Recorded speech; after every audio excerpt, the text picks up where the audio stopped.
is a presentation of Fox Sports. We are Fox Sports. We are Ohio.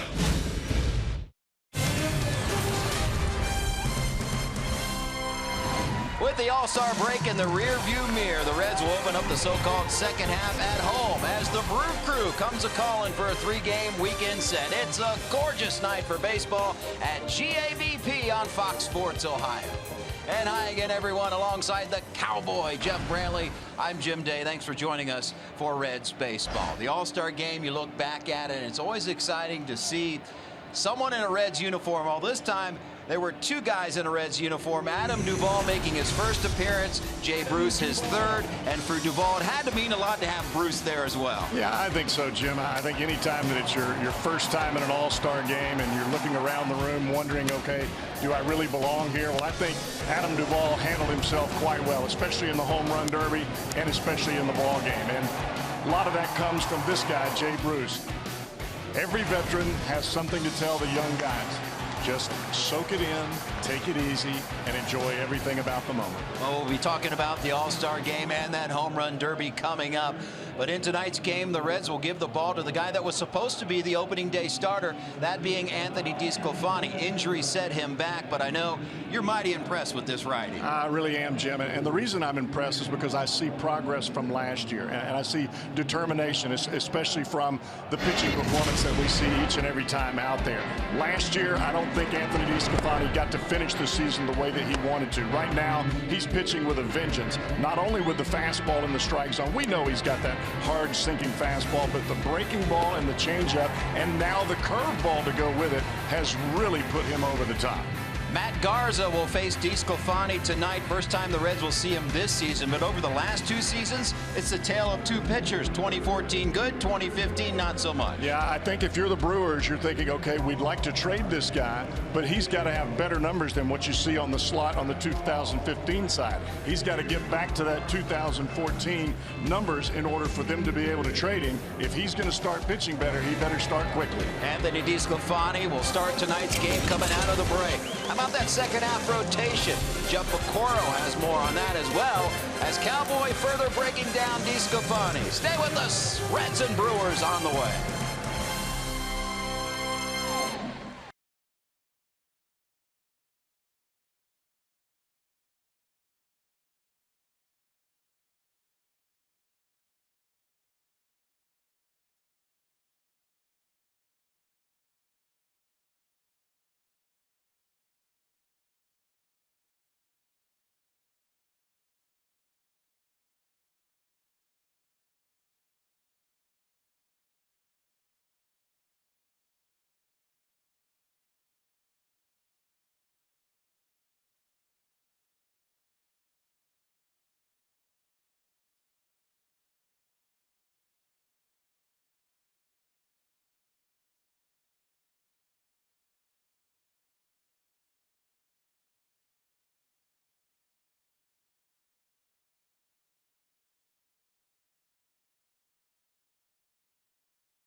Cincinnati Reds baseball on Fox Sports Ohio is brought to you by Cincinnati USA Regional Tourism Network.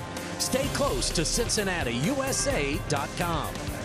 And by Skyline Chili. Feeling good. It's Skyline time.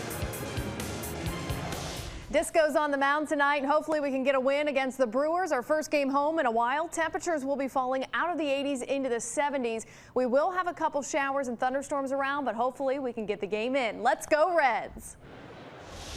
All right, it is the start of the second half. The 4-game break gave Brian Price a chance to reset his rotation, and who was supposed to be the opening day starter but couldn't because of the injury. Anthony DeSclafani gets to start tonight. Then it's Lamb, Straley, Finnegan, and Reed. He's also broke up the 3 left-handers that were right in a row. And tonight it's the first of 5 segments with the Cowboy over the next week as he breaks down the starting rotation. Anthony DeSclafani. First few starts have been awfully good. What DeSclafani needs to do is to continue to look towards the end of the season. I think he understands from last year what he has to do to finish strong. He missed the first couple of months of the season. That's going to give him a little bit of extra gas in the tank. And I think for DeSclafani, he understands that he belongs now.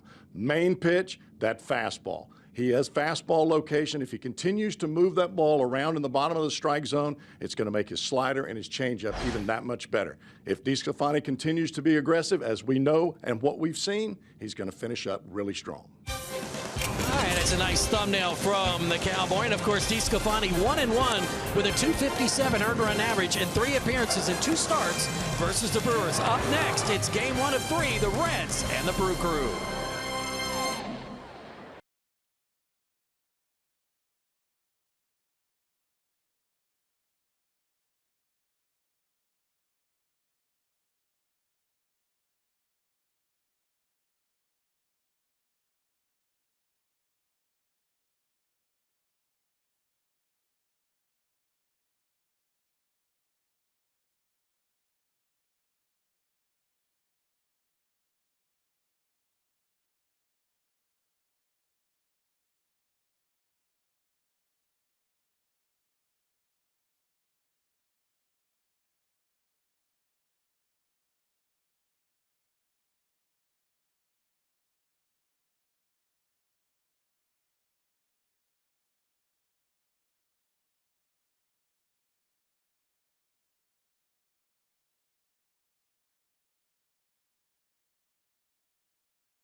Ballpark on this Friday night. Little Central Division rivalry baseball coming up as the Brewers and Reds will tangle tonight, tomorrow night, and Sunday afternoon.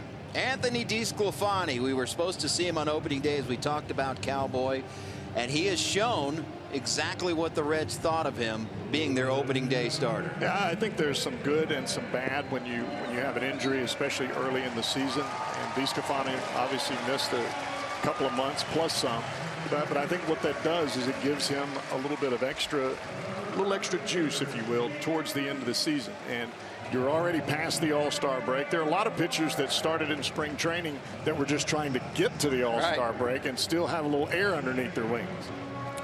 Craig Counsell, second year as Brewers skipper, 99 and 125 record as the Brewers, just like the Reds, retooling here in 2016. Here's how Craig Counsell will line them up tonight. Jonathan Villar has been quite the surprise at the top of that lineup. Scooter Gennett in the 2-hole. Braun Lucroy Carter, power right in the middle of that lineup. Kirk Neuenhuis, Will Middlebrooks, Flores, and Matt Garza on the hill for the Brewers. When the guy they call Disco is right, Cowboy, what can we expect? Well, we can expect a whole lot of dancing in the strike zone. That's what we can expect. And a lot of that has to do with that fastball. He'll try to set the fastball early, establish location with his fastball, try to speed the bats up of these Brewer hitters, and then you'll see the slider. As the game progresses, you'll start to see the curveball and the changeup. The big thing for DeSclafani, he's been very aggressive, especially early in the ball game. Yes, he's given up more hits than innings pitched, but a lot of those hits have been seeing eye singles. He keeps the ball on the ground.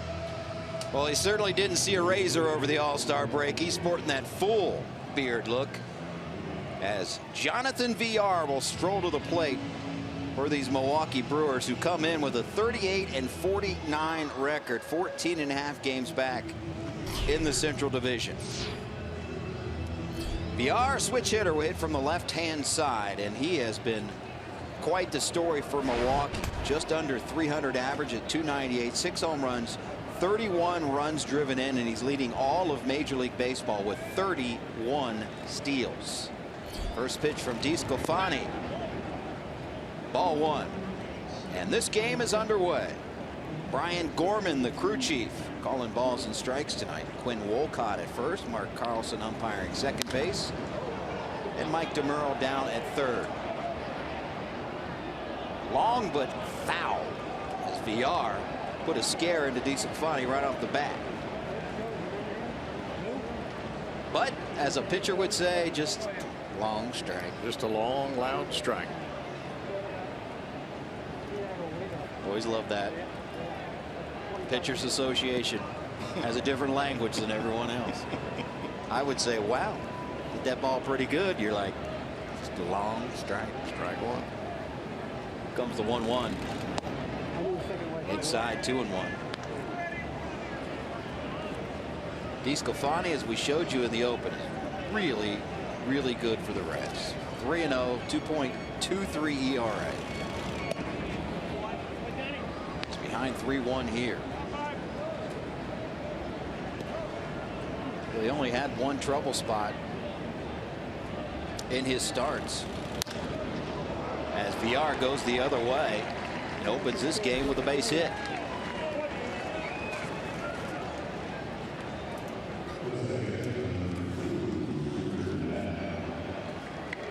Pretty good job of hitting right here. Well, DeSclafani got behind in the count. He had to elevate that fastball a little bit higher than probably what he would have liked to, and Villar just takes it the other way. And now the man on first, Scooter Gennett. Born right here in Cincinnati, but grew up in Sarasota, Florida. Currently resides in Parrish, Florida. 262 average, 7 home runs. Gennett 1 for 3 in his career versus DeSclafani. We talked about the stolen bases of Villar. This is in all of Major League Baseball. 1 ahead of Starling Marte. Billy Hamilton on that list as well with 22. In fact, this Brewers team, with Villar leading the way, has 77 stolen bases as a team. That is first in the National League. Well, Villar has also been caught 10 times. Yep. So DeSclafani will want to get the ball to Barnhart in a hurry. First pitch to Gennett, in there for a strike. Talking with Brian Price before the game about Anthony DeSclafani. Loves how he utilizes that 4-pitch mix and really getting ahead. Obviously, we didn't see that in the at-bat at Villar, but one of his strengths is getting ahead in the count, which is the key to every pitcher. I think that's been the secret of pitching for 100+ years. You get strike one, you put the hitter on the defensive. If you're trying to dance around the strike zone and it's 2-0 or 3-1 to every batter you face, you're going to get hit hard and you're going to walk a lot of batters and give up a lot of long balls. DeSclafani paying a lot of attention to VR.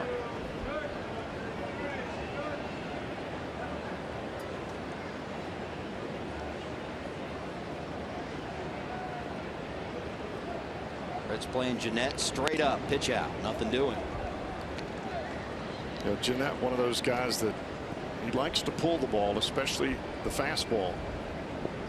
And if DeSclafani can start that ball middle away, get Jeanette to try to go out after it, hit it off the end of the bat with the sink, possible double play ball. The 1-1. Center field. Right at Hamilton. 1 out. Here's your forward defensive lineup for the Reds. Typical outfield. Duvall in left. Hamilton in center. Jay Bruce in right. Suarez, Cozart, Phillips, Votto around the infield. Your battery mates Tucker Barnhart and Anthony DeSclafani. Now with 1 down, Ryan Braun will step in. A few boo birds as usual, which he sees it about every away park nowadays.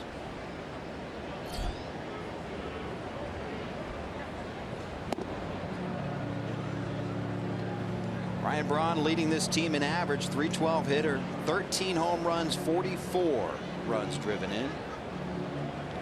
32 years of age now. And one of the biggest questions surrounding this Brewers team, and much like the Reds, really almost in the exact situation, will they be active trading players such as a Ryan Braun or the guy in the on deck circle, Jonathan Lucroy? Yeah, I think there's been a lot of scouting movement, especially throughout the Brewers system, especially in respect to their younger players, A-ball and AA players.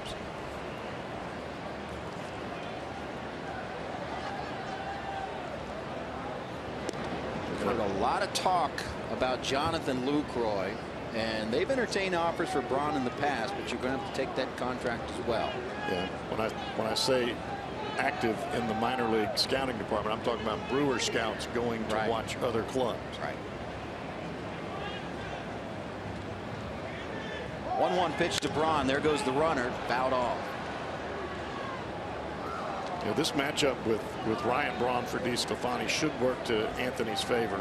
That hard running fastball in on the hands of Braun. That's a weakness of Braun. If you can get the fastball right on his hands, that opens up the slider down and away, and that's a great pitch for DeSclafani. May go right there right now. So we'll see if VR is on the move this time. 1-2 pitch, and there goes VR, and Braun does a nice job of sending it the other way, and VR will easily cruise into third. So picture perfect run and hit, if you will. And the Brewers in business here in the first. DeSclafani goes to the slider, but I don't think that's where he wanted the pitch. Actually, that's the curveball, and he leaves it up, and it's out over the plate. And you can see the head down and get the bat through the strike zone. It was almost as though Braun was looking for something off speed that he could shoot behind the base stealer. And now Jonathan Lucroy. .304 hitter, 11 home runs, 42 runs driven in. When you got a catcher that can bring offense like that, obviously a very attractive trade possibility. First pitch swinging into right field. That's going to be a base hit, and the Brewers are on the board first. Third hit in the inning off of DeSclafani, and a 1-0 Milwaukee lead. Not a bad pitch by DeSclafani, but Lucroy looking to do some damage with the runner at third base, and didn't hit it well, but he hit it well enough. This is what happens when you get your leadoff batter aboard that has some speed in VR. It takes a little bit of concentration away from the pitcher, and then you've got your big guys right there in the middle of the lineup. Speaking of big guys, Chris Carter, literally 6'4", 225. He's what? He's a big guy. 6'4", 225. First pitch strike. 29 years of age. Signed as a free agent January of this year.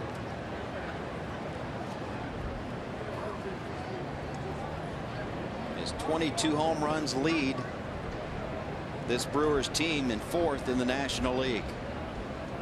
0-1 pitch. It's job of Barnhart. Blocking that one, keeping the runners at 1st and 2nd.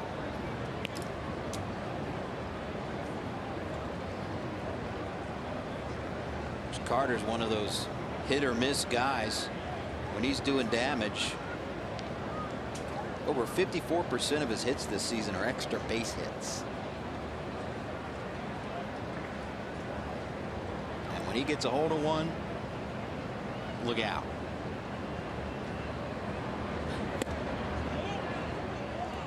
Two balls, one strike. Carter has produced 112 home runs since 2013. That's 8th in the major leagues over that span. He's become almost an all or nothing guy. But you leave a cripple pitch over the plate, he'll kill it. Saw the average with runners in scoring position, and he's not going to better it here. Fly ball to right. A lazy one. Route number 2. Big out there for Anthony DeSclafani.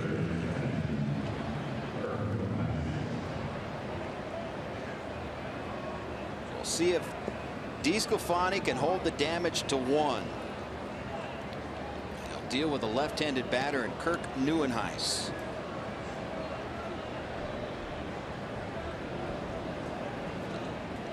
See his season numbers. Nieuwenhuis has faced DeSclafani twice in his career. 2 for 2. Get out of this inning and only allow 1 run, especially after 3 of the first 4 reached. Done a pretty good job. Inside corner, strike 1. That's a spot that DeSclafani's made an adjustment from last year. That inside fastball to left-handed batters. DeSclafani handles right-handers pretty well. It's the left-handed batters that usually cause him problems.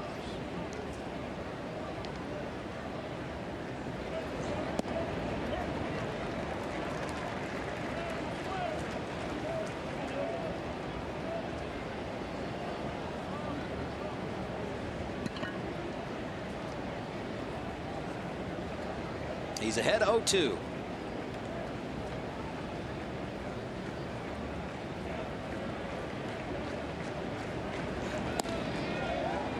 Appeal.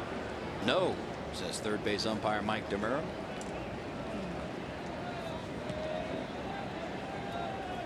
Thought that might have been a strike even if he didn't swing.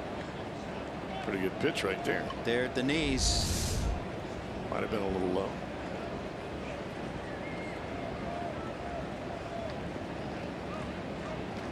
One-two pitch. Inside 2-2. Talking about that lefty righty split versus righties 208 average versus lefties 333.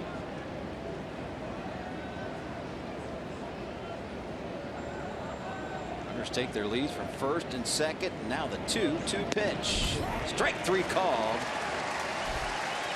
So DeSclafani rallies and gives up only 1. Reds coming to bat.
1-0 deficit as Zach Cozart set the lead off for Cincinnati. Brian Price lines them up this way.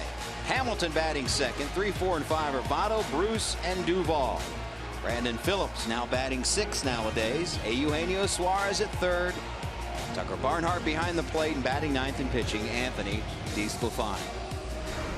On the hill, righty Matt Garza. The Reds have not seen him this season, but have seen him plenty over the last couple of seasons. Yeah, they have. And you look at Garza and you look at the numbers, they're not what Garza would like for him to be. He's had some awfully good ball games against the Reds, and then he's had some that were awfully difficult. A lot of it has to do with where his location is in the strike zone. If he's down, he's usually pretty tough getting hitters to chase that slider. But I'm going to tell you what, Jim, it may be more about how he throws to the bases than how he throws to the plate that decides this one. Something will follow throughout this game. Making the routine plays defensively have been a challenge for Matt Garza. Simply throwing to a base has been an Achilles heel. First pitch strike right down the middle to Zach Cozart. Cozart, a .267 hitter. 14 home runs, 38 runs driven in. Takes ball one. Cozart has faced Garza 16 times in his career, 3 for 16. Has been punched out 4 times. There are others that have terrific numbers versus Garza, which we'll get into. I think it's a big key for the Reds tonight to get Cozart and Hamilton aboard, because the guys that follow, Votto, Bruce, Brandon Phillips, all of those guys have pretty good numbers against Garza. They've seen him a ton. Yep. Billy's another one that struggled. 1 for 13 in his career off of Garza. See if Cozart and Hamilton, though, can get her going. Cozart, last 8 games played, .343 average, .378 on base percentage. So after starting the season red hot, went into a little bit of a swoon. Last 8 games have turned up the wick again.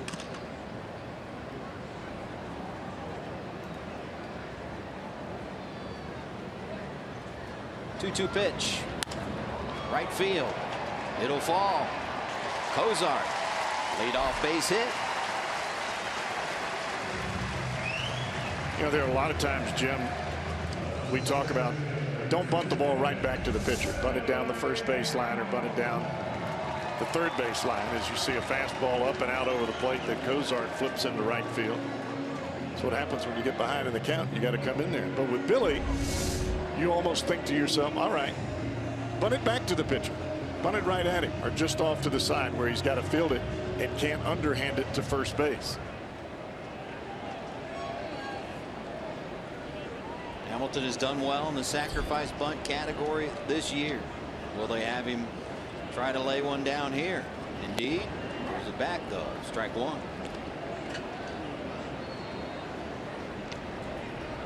Billy 236 overall, as the other Billy Hatcher gives the signals from third base. 3 home runs for Hamilton, 12 runs driven in.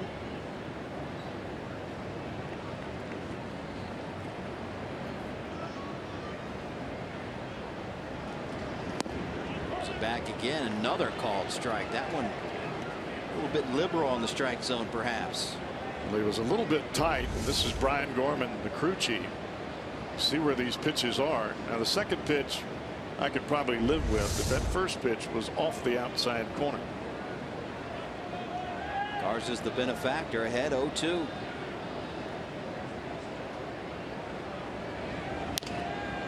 In the air, foul territory. Going over to get it. For the out is Middlebrooks. Not a productive at bat for Hamilton, albeit got a little disadvantage from the umpire. Now Joey Votto. The man on first and 1 out. Let's see if Votto can sound the trumpets in the offensive categories like he did last year about this time. He took off like a scream machine.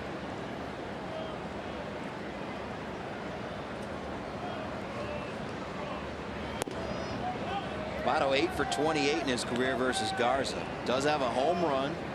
Garza's walked him 4 times. Punched him out 7 times.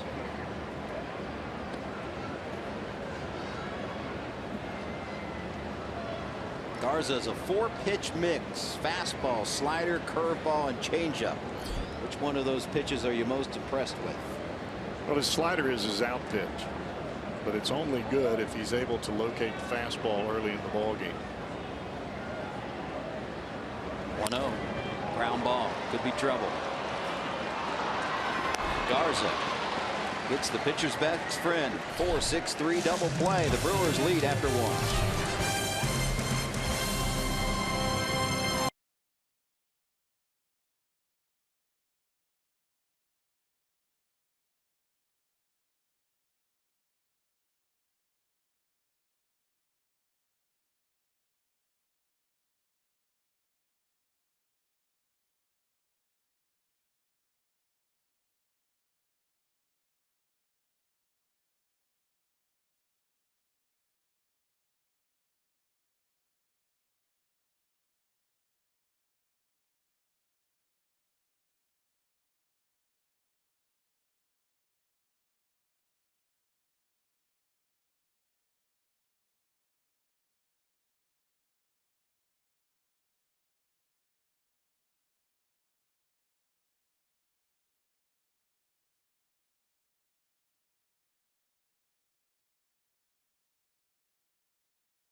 It's the Toyota sign during tonight's game. Tracy Griffin from Florence, Kentucky will win this beautiful new Tundra on display. Register for your chance to win at an upcoming game by seeing your Cincinnati, Northern Kentucky Toyota dealers. Top of the second. First pitch to Will Middlebrooks. Brewers with a 1-0 lead.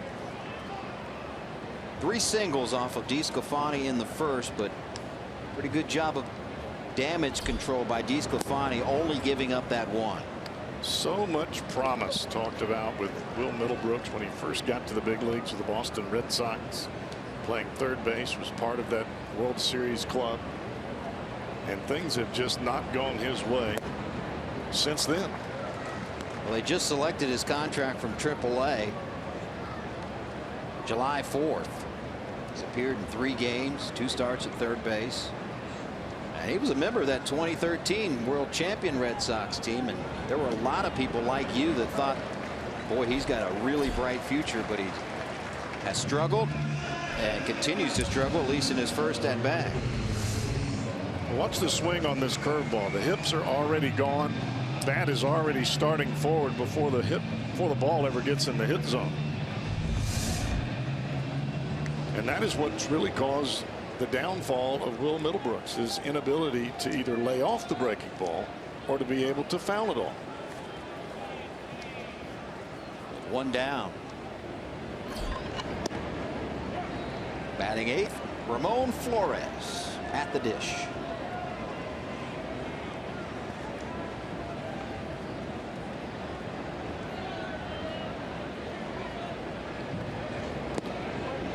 Ramon Flores, hailing from Venezuela, 24 years of age.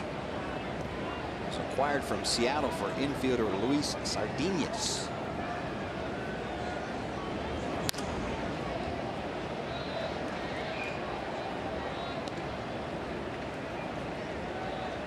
Middlebrooks hitting just 143.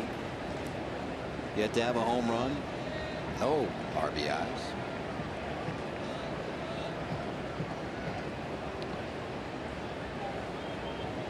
1-2 pitch from DeSclafani.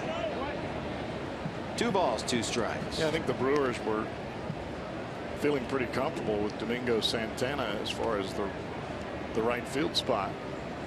Moving Braun, of course, over to left, but Santana spent the majority of the season on the disabled list. Slow roller, just foul.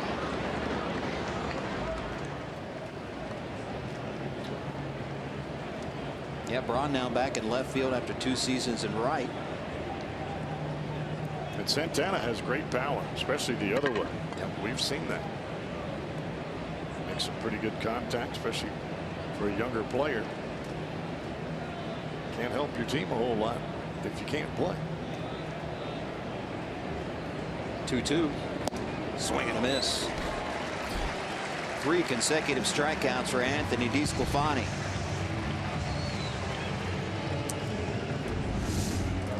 You get a swing on a fastball like this because you're around the zone more times than not. That ball appears as it's coming middle in about belt high, and just as it gets to the plate, it takes a right turn. Look at the movement on this pitch.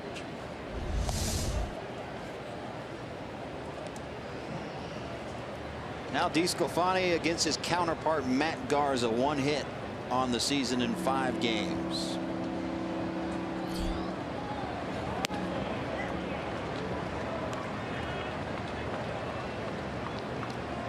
One ball, 1 strike.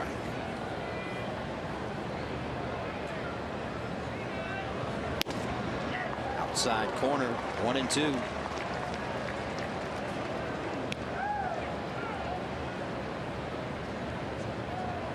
DeSclafani working quickly. Got him to chase. Barnhart down to Votto. And the 4th straight strikeout by Anthony DeSclafani.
Here's your 4 defensive lineup for the Milwaukee Brewers. Ryan Braun in left, Neuenhuis in center, Flores in right.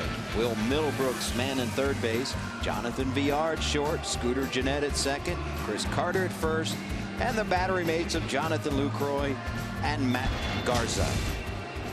1-0 Brewers lead as Garza, after a 1-2-3 first, face the middle of this Reds lineup, namely Jay Bruce, to start it off. And Bruce, coming off of his 3rd All-Star appearance, said he had the time of his life once again. And by the way, to be able to be selected the All-Star game is great, but when you get a trip to San Diego out of it as well, I mean, is there anything better than that? Yeah, I think anytime that you're selected for the All-Star game, regardless of how it comes about, and you put on that uniform and You're with all of the hot players, the great players in the game. There's just something to be said about that. It's a little bit of a pride thing, but it's also of an acknowledgement of a job well done. Well, talking to him today, and I asked him what was his favorite thing, and he said just that. It wasn't necessarily the All-Star game. It was the workout day and home run derby, because you can just hang out and shoot the breeze with the players, the greatest players in the game at the time.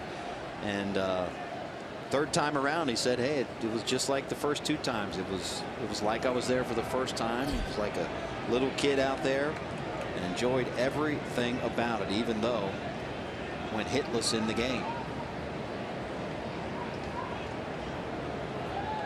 Tell you one thing he likes to see is Matt Garza on that hill. 375 career average, Bruce, versus Garza. 12 for 32.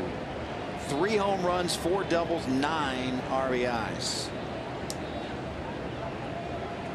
1-0 pitch. Maybe Garza came to the ballpark today hoping that Bruce might not be in the lineup and may still be in San Diego.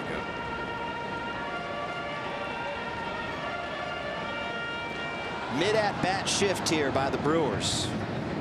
We're seeing this more and more times. After the first strike, the shortstop goes back to his normal position, and then the third baseman comes around.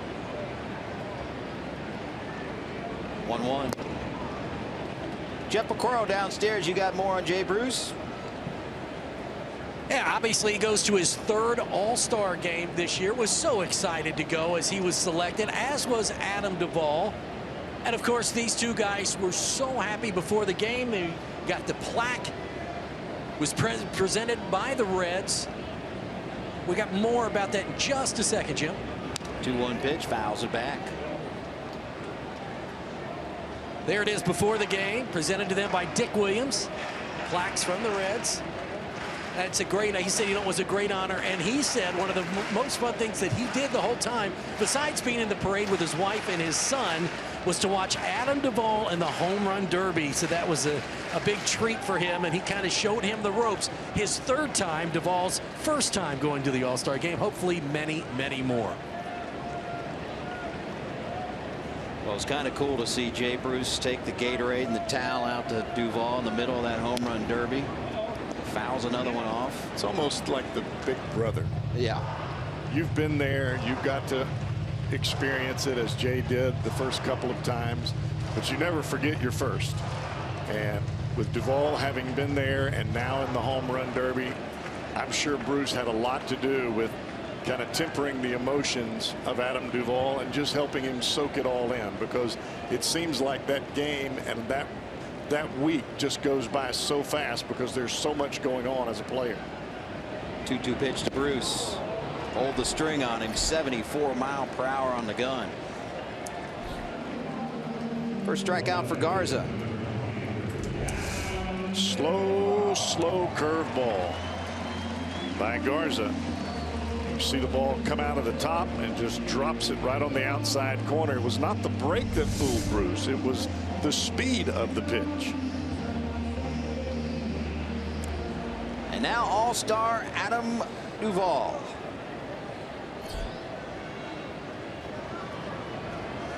Facing Garza for the first time in his career. Got to tell you what, he held himself pretty well in that home run derby. I mean, the first time out, first All-Star game. Not sure what to expect from him, but he did very, very well. Yeah, I was totally impressed. How could you not? Slow roller here. Middlebrooks out number 2. And it was a tough year for him. I mean, he hit 15 home runs, which usually will win a round.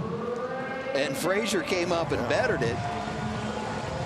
And Giancarlo Stanton was just not even human on that night. That was stupid. I mean, he wasn't even human. 61 home runs in 3 rounds.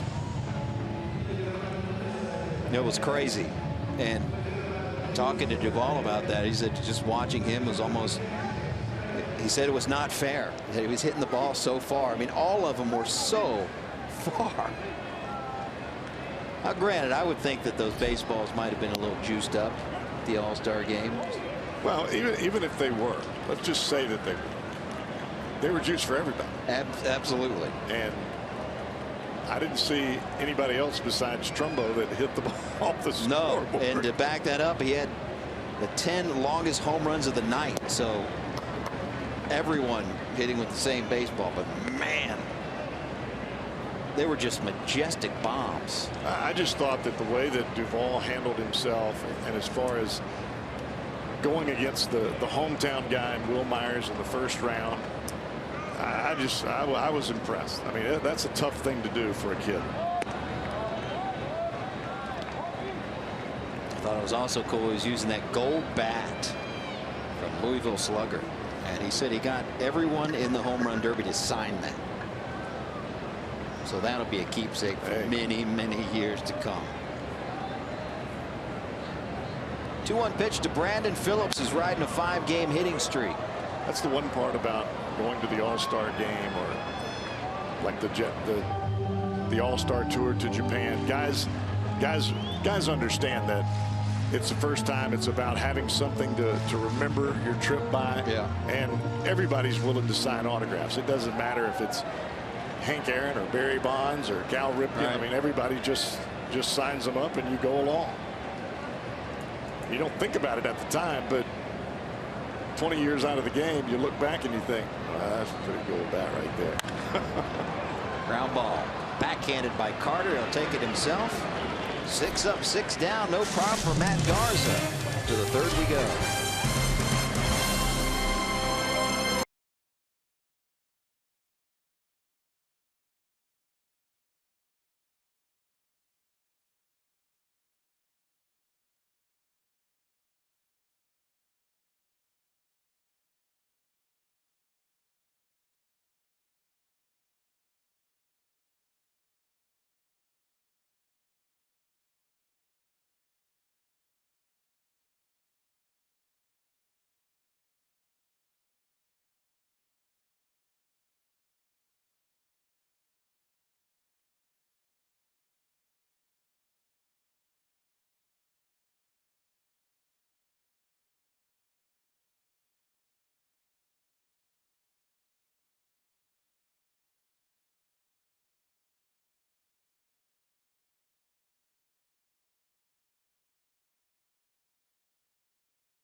Field advantage. The Reds' best record versus an opponent here at Great American Ballpark since 2010.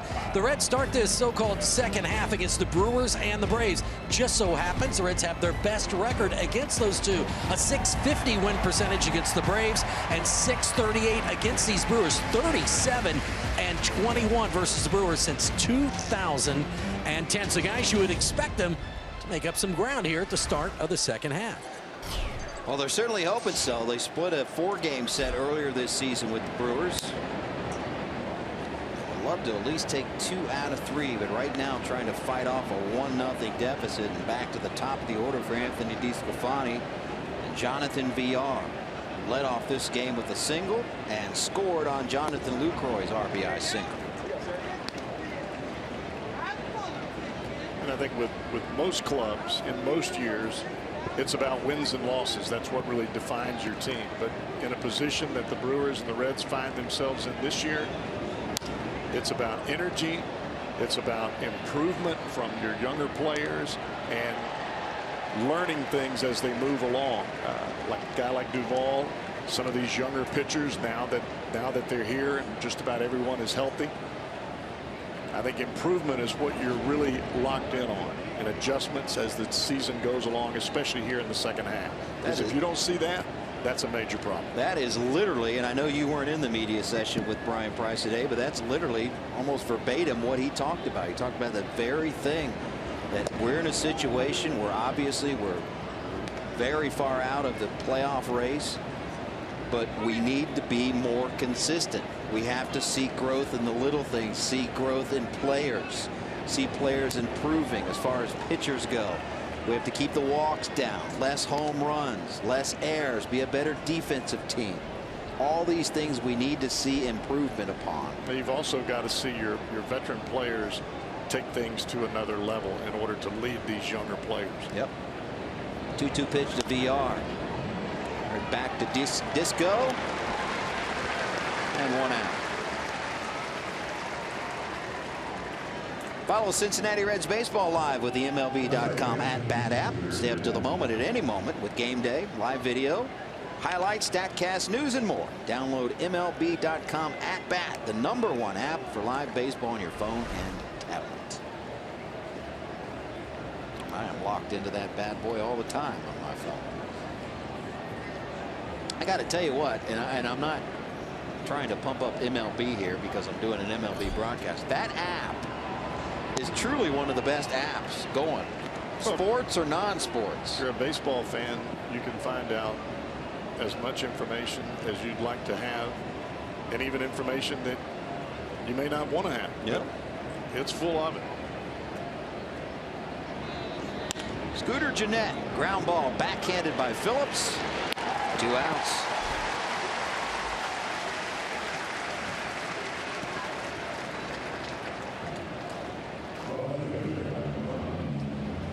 Talked about Anthony DeSclafani establishing the fastball early. Had a couple of balls that were elevated in the first inning, cost him a run, but now he's starting to get that sink on the fastball. The ball is down right around the kneecaps, and he's getting the ball on the ground or off the end of the bat. Since giving up that RBI single to Lucroy in the first, DeSclafani has now retired 7 straight. Goes to work against Ryan Braun.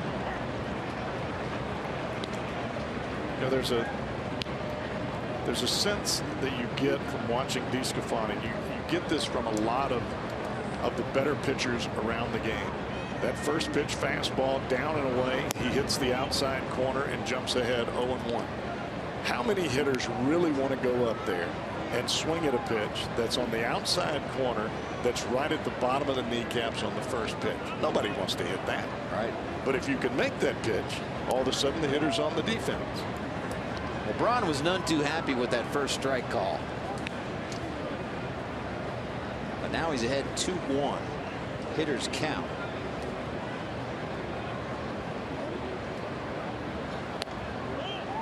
Braun now 1 for 5 in his career versus DeSclafani.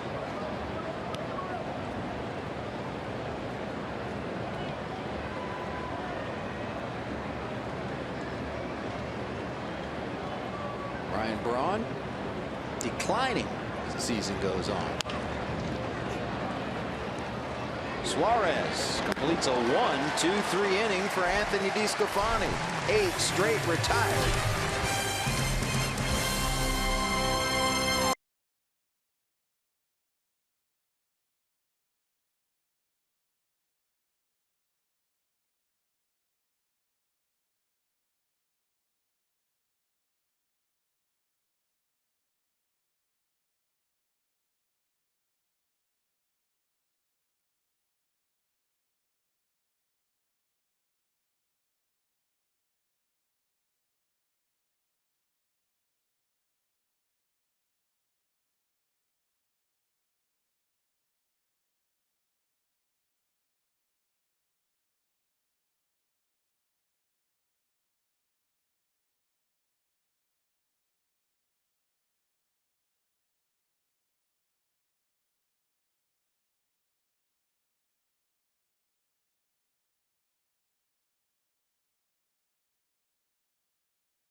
Baseball is brought to you by T-Mobile. On Thursday night, a big trade. The Padres sent their all-star lefty starter Drew Pomeranz to the Red Sox for top pitching prospect right-hander Anderson Espinoza. Reportedly throws about 102 miles an hour. Division leaders also faced off interleague play today. The Cubs and the Rangers, two of the best records in baseball. Cubs whitewash them 6-0. And Strasburg going for a 13-0 start for the season tonight versus the Pirates. No score, by the way. No hits in that game for either team, fellas. Looks like the Boston Red Sox are going for it. Why not? If you don't go for it in Boston or New York, every season, every day, every month, every second, you kind of hear it from the fans just a little bit. Eugenio Suarez, first pitch swinging, foul ball. Well, it seems like Boston has got the offense to compete. They've just got to be able to shore up the bullpen. They're going to miss Craig Kimbrell for about another 3 weeks. It looks like maybe 4 weeks. They made the trade for Brad Ziegler, kind of shore up that bullpen, and I would imagine that they would look at even further bullpen arms. Yep. And having Pomeranz now in the starting rotation. The only thing about Drew Pomeranz, he's never been in any type of pennant race, and he's at an innings mark right now that he's never been at before. Suarez, high fly ball, left field. Braun over to get it. Hey, Reds fans, if you can't catch the games on TV, you can stream them live on your mobile device with the all-new Fox Sports Go app. Download the app and take Fox Sports Ohio and Reds baseball with you wherever you go.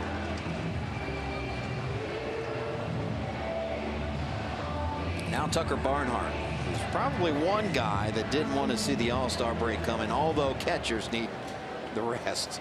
That's not where I'm going, but his last 12 games played, 400 average, 600 slugging percentage, 5 doubles over that span, 1 home run, but gets robbed right here.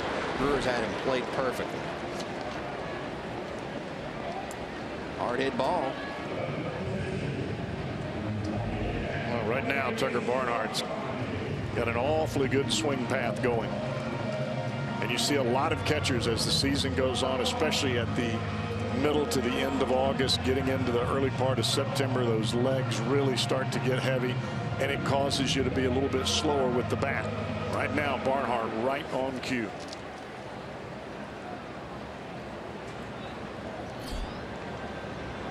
Brian Price has talked many times about him being capable mentally to handle the mental work. He's proven that, but handling the load physically as the everyday catcher with Devin Mesoraco out for the season, he admitted, hey, we're finding that out as we go.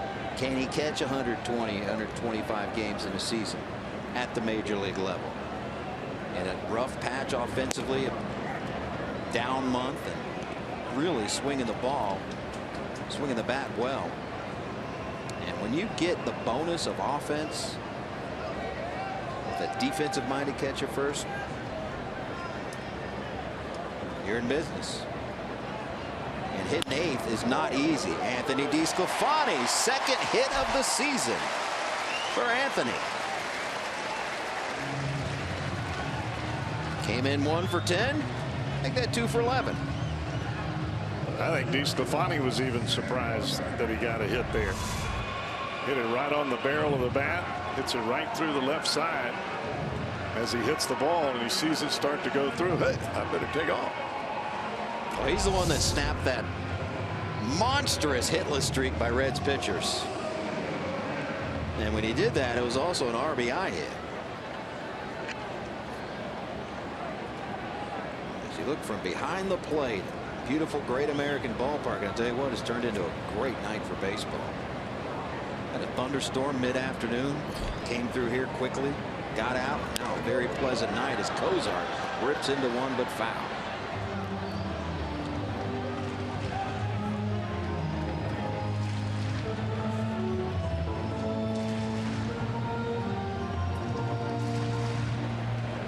Cozart singled back in the first. He's got one out there with 2 down.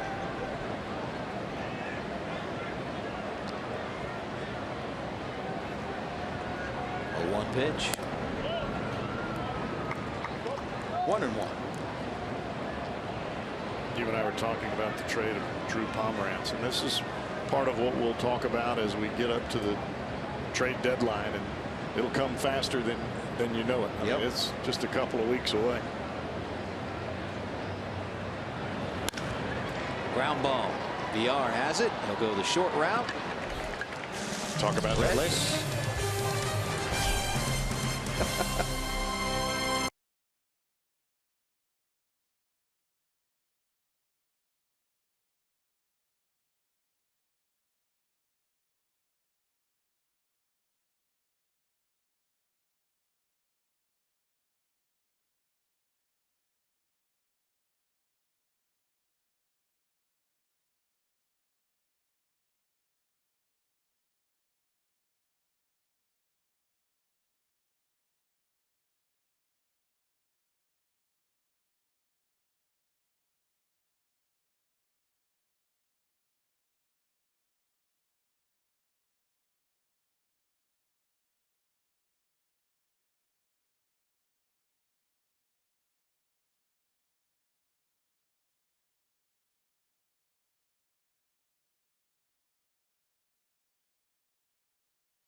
Storylines. Both of these teams like to run when they get on base.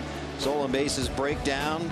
Brewers have attempted the most steals in Major League Baseball, and have been successful the most with 77 steals. But when you attempt that many steals, you're going to be caught stealing a lot. Both these teams have been caught a lot.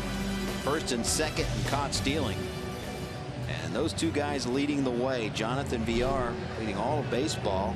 21 steals on the season, and Billy Hamilton amongst the league leaders as well, leading this Reds club with 22. When you have problems scoring runs at some point in the season during the ball game, you try to push the envelope a little bit, and I think that's part of what the Brewers and the Reds have tried to do.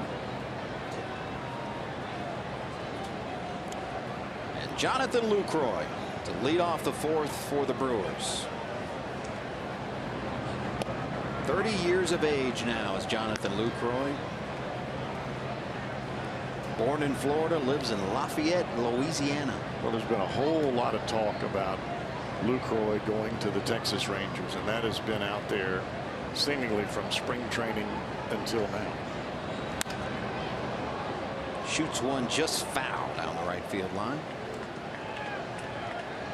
Well, you're getting a guy that can throw on runners pretty good.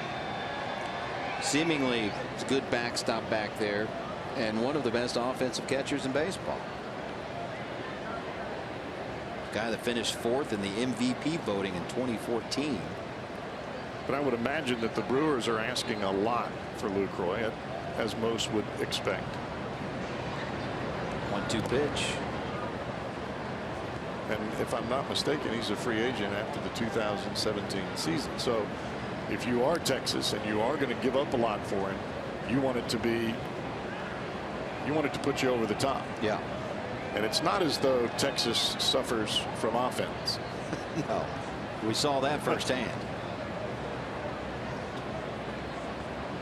2-2 pitch. Swing and a miss. Nice pitch. DeSclafani, strikeout number 5 of the night. That slider just disappeared. Lucroy looking for this ball to come back over the plate, and it just drops down and away. That shows you the effect of establishing the fastball early.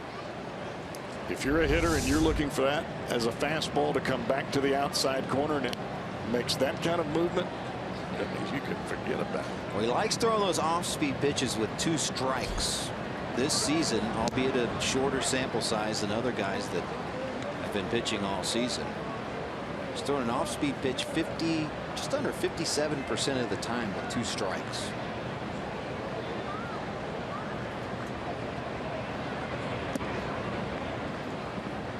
And would that be a product of working ahead as well, being able to? Well, if you have the movement that DeSclafani does, and you're able to get ahead in the count, especially with that first pitch fastball down and away that we've seen him go to, it really just sets up the entire at bat for any hitter. You get down and away, you've got that hard running fastball that can run in on any right-handed batter, and then that wicked slider to come down and away to put a hitter into the books. 1-2 to Chris Carter. Just outside.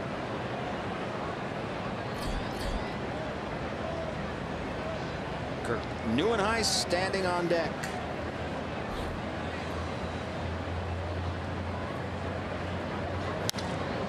Right field, hit well. Bruce to the wall, leaps and gets the catch. Jay Bruce flashing the leather.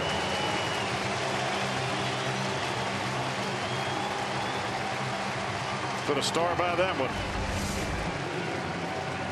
Bruce goes up on the wall. That looked like that was going to be a home run. I don't think there's any doubt about that. Bruce is able to bring it back. That's knowing where the wall is, not being afraid of the wall, and knowing how to play the wall. All 3 of those come in hand, and you rob a home run. How about the reaction from DeSclafani? Pumped. First pitch swinging, backhand, sliding stop by Phillips. Nice play, back-to-back big league plays. DeSclafani has retired 10 straight.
Sports Ohio is brought to you by your local Ford dealer. Ford, go further.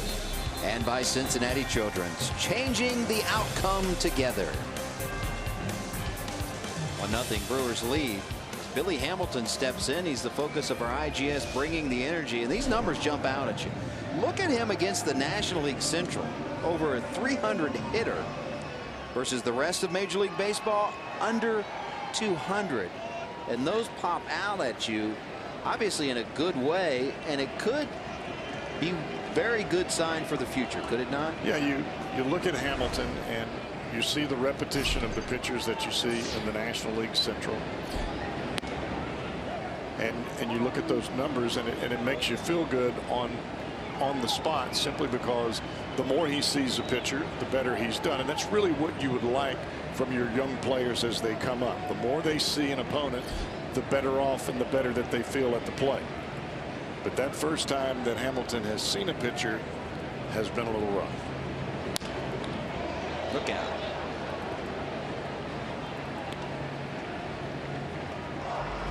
Hamilton fouled out back in the first.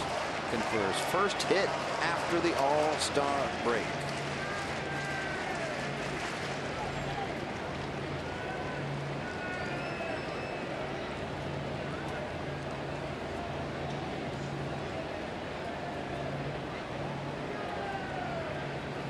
Garza ahead 0-2. Ground ball up the middle. Going to have to hurry off of Villar's glove. And a base hit for Billy Hamilton. That looked like it hit Garza in the bare hand. Garza tried to arch his back and lean backwards to get to that ball. I've seen that happen before where a pitcher will reach back with his bare hand. Let's check this out here. Not sure if it quite caught him or not, but I've seen pitchers reach for it, and instead of catching it with their hand, they catch it right off the fingertip, and it just rips the fingernail right off the end. Looks like he definitely got his fingertips on that ball. It's one thing to catch it in the palm. It's another thing to catch it right off the fingernail. Well, now we'll see a little chess match. Garza and Hamilton at first base. And Lucroy behind the plate. Hamilton, a team leading 22 steals. He's been caught stealing only 4 times. Got a pretty good lead over there. Votto, first pitch swinging. What a play by Villar. What a play. Backhands the ball, realizes he cannot get Hamilton because of his speed at second base, which would have been the likely play, and from his knees throws a bullet to get Votto at first base. Not only to get to it, like you said, having the recognition, knowing he cannot get Hamilton there, and from his knees delivering a strike. That's big league right there. And Villar has not had the greatest first half at shortstop defensively. Great awareness there and a great instinctive move by the Brewers shortstop. It does get Hamilton to second base. Scoring position for Jay Bruce.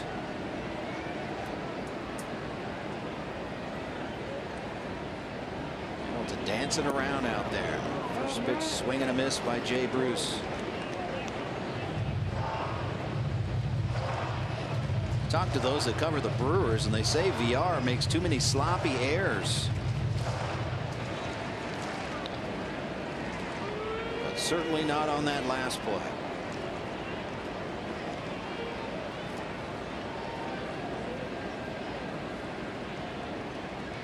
The 1 pitch to Bruce. Plays off an outside pitch, 1-1. Now you can see Jonathan Villar playing right behind Hamilton at second base. But I don't think there is a chance at all that Garza would turn and try to pick at second base. We talked about him having troubles throwing to the bases, fielding the ball. I would imagine that would carry over with runners on the base paths as well. He'll just step off. And that's about all Garza will do. He'll hold the ball to try to freeze you at first base, and he'll give you that little inside move, bringing up the front foot, carrying it back towards second base. But we've seen him in games past where he turned to pick the second base and threw it right into the grass, right behind the mound. He hasn't picked off a runner since 2012. So it's been quite a while. And it's not as though Garza came up this way. See, now we're talking baseball, and they've got to distract the Cowboy. That is looking good. What level's that at? I got time to get a little jalapeno action on there, yes, sir. Yeah, I'll eat the jalapenos and I'll throw down some ice cream, a little UDF after that. See, good to go. We had you like deep in thought about pitching, and then we throw you that, pardon the expression, a little bit of curveball. Yeah. Try to keep me off balance. Now, if they put up some chicken wings up there, oh, you may be on your own, Papa. Oh, mercy. I'll be Vince Scullying it the rest of the game.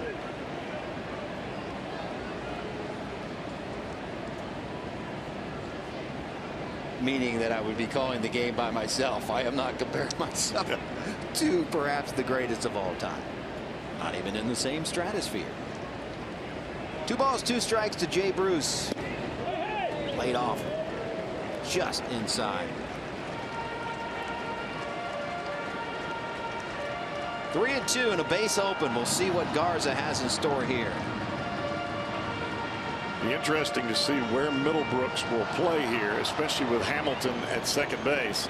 Because if Middlebrooks moves back another step or 2 towards the shortstop position, Hamilton will steal third base.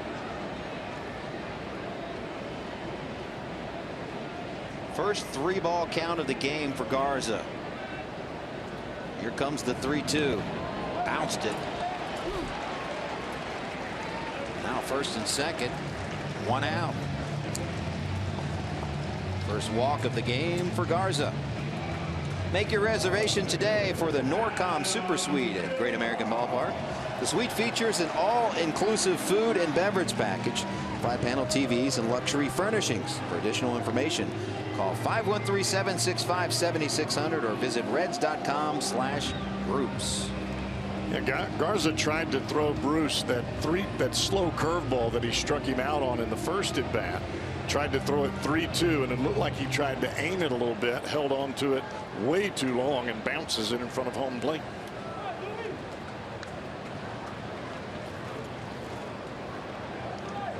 All right, big at bat in the game here. Adam Duvall, runners on first and second, 1 out. We'll see what Hamilton does here. Now the second baseman, Jeanette, holding him on. Right-handed hitting Duvall at the plate.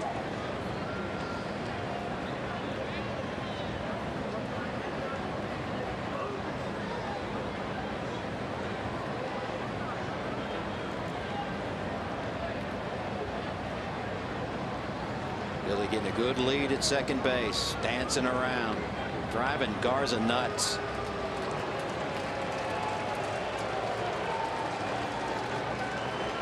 As I said earlier, I don't think that Garza will pick back that way, but what he will do, and we see John Lester do this with the Cubs, he'll step off, he'll hold the ball longer, he'll try to do whatever he has to do to not allow Hamilton to steal third base. Foul back.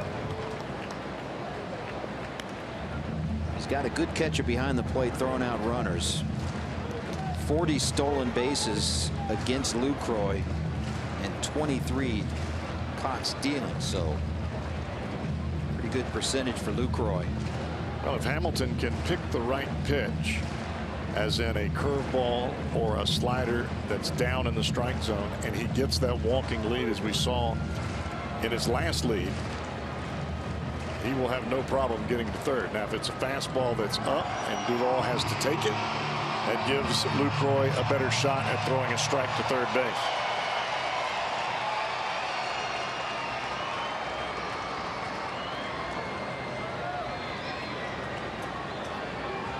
Garza slowing the pace down here in the bottom of the 4th.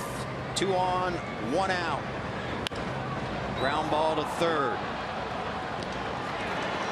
Duvall will get there. Here comes Hamilton to the plate. Billy Ball strikes again. How many times have we seen that? Well, you run the risk with him on second base. Trying to turn 2. You better turn it. They did not. Hamilton makes them pay. Great hustle by Duvall down the line. The ball was not hit hard enough at the third baseman Middlebrooks in order to turn the double play. And you could see Carter, he was in that full stretch position. By the time he got to the ball, he might as well not have even thrown it to the plate. Hamilton had to slide over that bat as well. Might have caught a piece of it. The head first slide. Man, was he motoring home. Well, that speed of Billy Hamilton allows the Reds to tie this one up.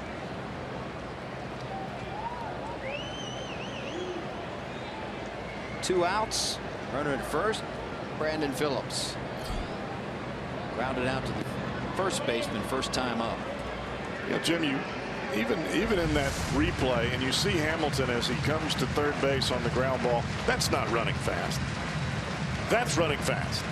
It's almost as though he went from first gear to high gear in a split second. He's running so fast he slid clear to the grass, past home plate and clear to the grass. Phillips, ground ball. Diving stop by Villar. On to first, not in time. Villar kept it in front of him, but Phillips able to get just in there.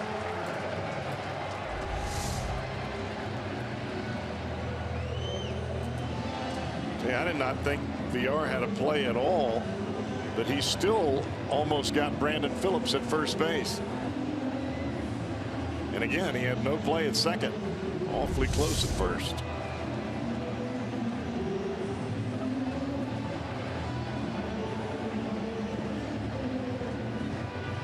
Go ahead run now at second base. First and second, 2 outs for Eugenio Suarez. Boy, would the Reds like to see this guy catch fire. Started off the season so hot. Has hit safely in 10 of his last 13 appearances coming into tonight.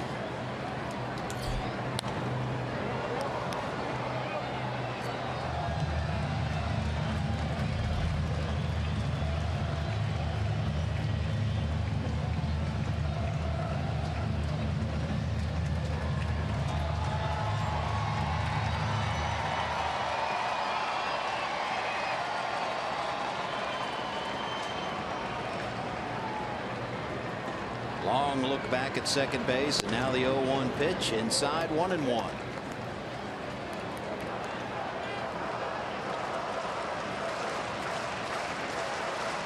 Suarez flied out to left in the third. You see his numbers with runners in scoring position this year. 4 for 6 in his career off of Garza, including that first inning flyout.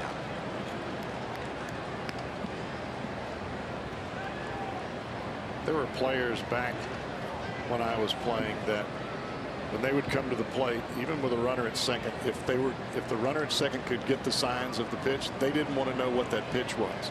They didn't want to know that information. They only wanted to react.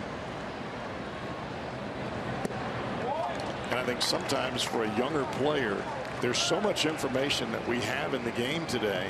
That information has a tendency to get into your head too much when you come to the plate or when you step on the mound. And sometimes for a younger player, they've got to make the game simple. See the ball and hit it and react. On the mound, look at the mitt, make the pitch. 3-1 pitch. Out of play. I think if you're sitting at the plate with the bat in your hand, you're thinking, okay, he throws slider 22% of the time when it's a 1-2 count. He throws a fastball 43%. When you start doing that, you're taking away from your aggressiveness, and you're not going to help yourself at the plate. There are some hitters that thrive in that position. There are others that do not. It's the same way on the mound. You've still got to be able to make a pitch and throw strikes and be able to do it aggressively. Well, I talked to the Hit King in one of my 758 interviews that I've done with him. I was surprised when I said, hey, were you a guesser at the plate? Did you really, as Suarez puts a charge into one, but we're on his day. Billy Ball, though, strikes again. We're tied up at 1.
At one apiece here between Milwaukee and Cincinnati in game one of the second half.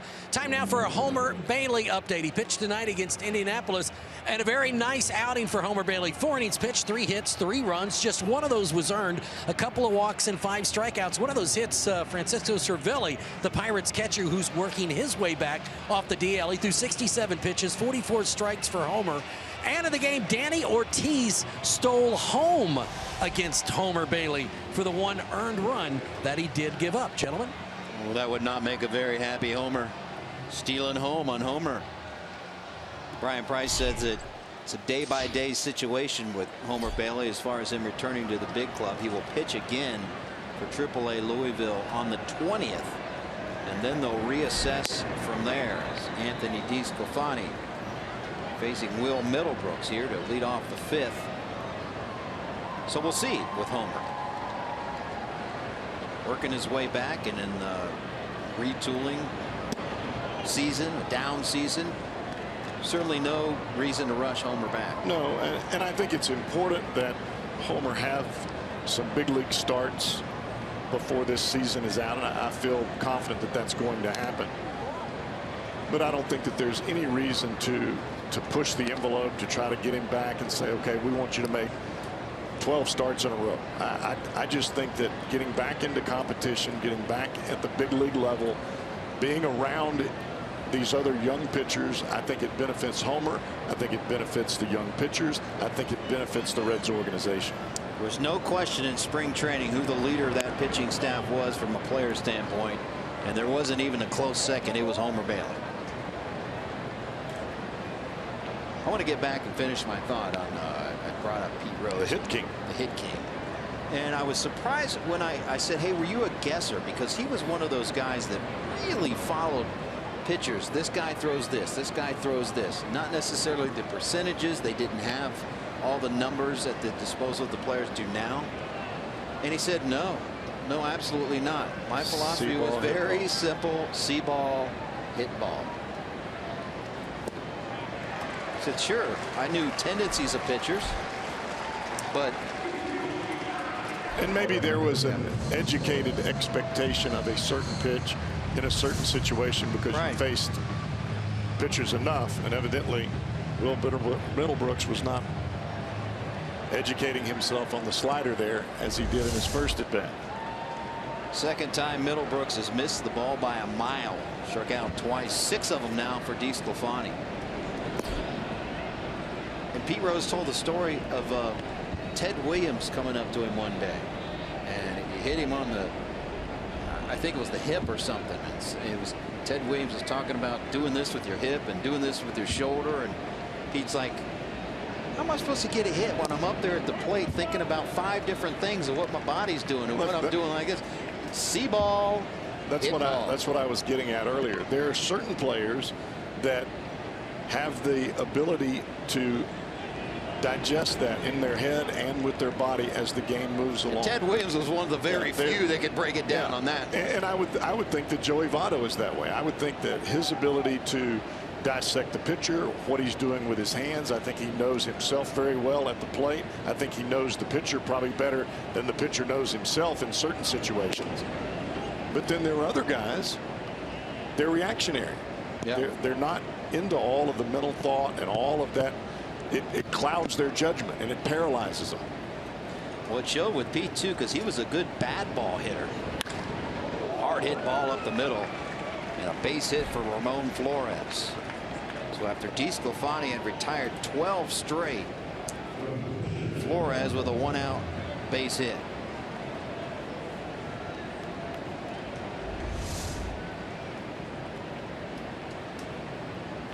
You could see Barnhart had set down and away. This ball starts middle in and it stays up around the belt, not where DeSclafani wanted that pitch. Now pitcher Matt Garza, who will most certainly be squaring around a bunt here.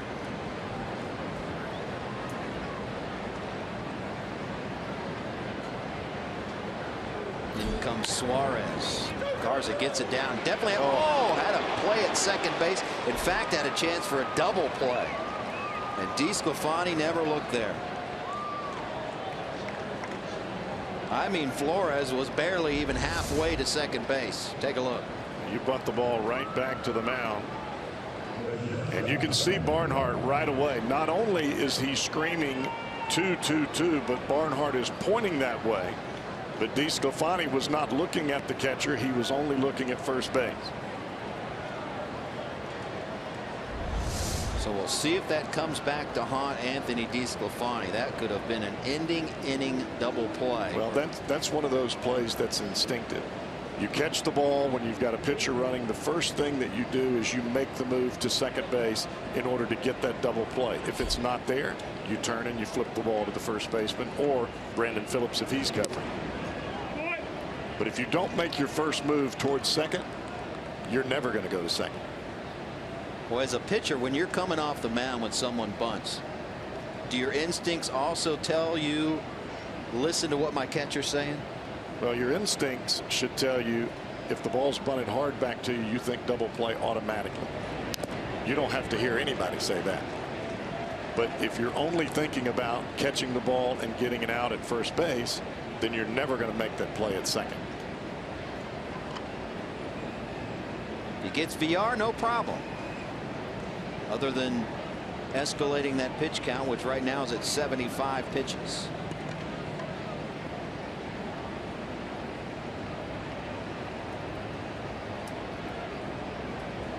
One pitch. 2-1. And I'm sure that DeSclafani at this point realizes that he probably should have made the play to second base. But this is part of your growth as a pitcher and as a player. You put that behind you. Okay, I made a mistake here. Now I've just got to get the guy at the plate. 22 pitch first inning. Decent sense, although 15, now 16 here in inning number 5. Just a reminder, as you enjoy a cold one, look forward to our Miller Time moment later in tonight's game, brought to you by Miller Lite.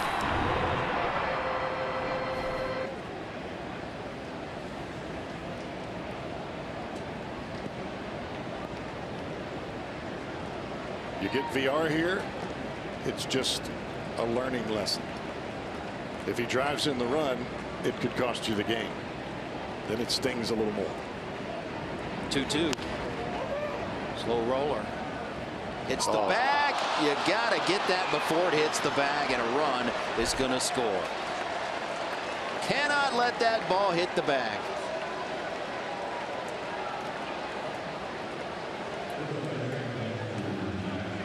So back-to-back mental blunders, and the Brewers have taken the lead. Yeah, this is a play where you come running up in front of the bag to get the baseball. You don't allow the ball to continue. That's a very slow play. You sprint in front of the bag to catch the baseball. It hits the bag, and it costs the Reds a run. E3 on the play. And the Brewers have a 2-1 lead.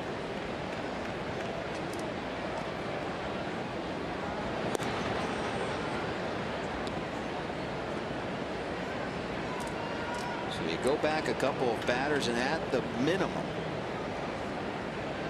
you get the lead runner at second base. Whether you turn the double play or not, you at least get that lead runner, and he doesn't score on that error. Throw down to second base, not in time, as VR, stolen base number 32 on the season.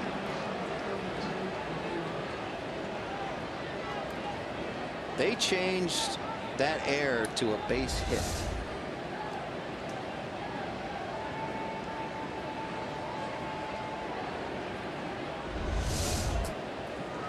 Jonathan VR, well, doing what he does best, stealing bases. It actually has to go down as a base hit, even though Votto played the ball badly, or missed, or just didn't play the ball correctly, I should say.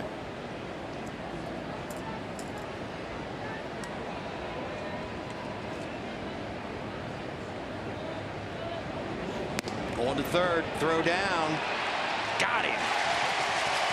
Nice throw, Tucker Barnhart, to get VR, trying to steal third, and the third out of the inning, but the Brewers take the lead.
season at the ballpark, including tomorrow. Thanks to PNC Bank, the first 25,000 fans will receive a Zach Cozart bobblehead. Catch all the action when your Reds take on the Brewers for only $12. 513-381-REDS for tickets or visit Reds.com. Coming up on Reds Live, the pregame edition tomorrow. We got Zach Cozart's scouting report on his own bobblehead, which is one of my favorite segments. To get a guy to hold his bobblehead and give a little scouting report on how it turned out. It's his first bobblehead, by the way.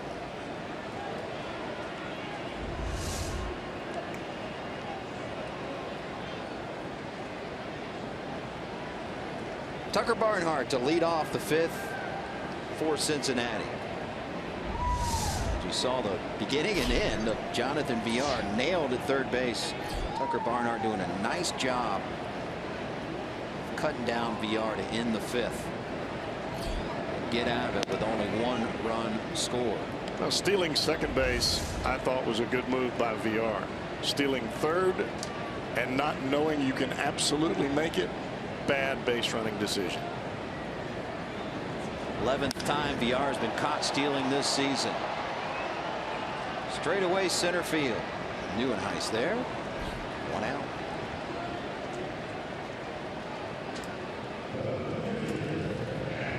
Reds have 4 hits in this game, one of them belonging to the pitcher Anthony DeSclafani.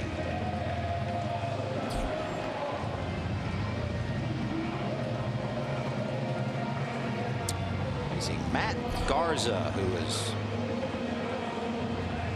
really a lot of success early in his career. Go back to 2008. People forget he was the American League Championship Series MVP, leading the Tampa Rays to the World Series. Went 2-0 with a 1.38 ERA against the Red Sox. League Championship Series. Also has a no-hitter to his credit. July 26, 2010. Faced the minimum, 27 batters. Issued a second inning walk to Brennan Bosch. There's a name from the past. Before he was erased in an inning double play.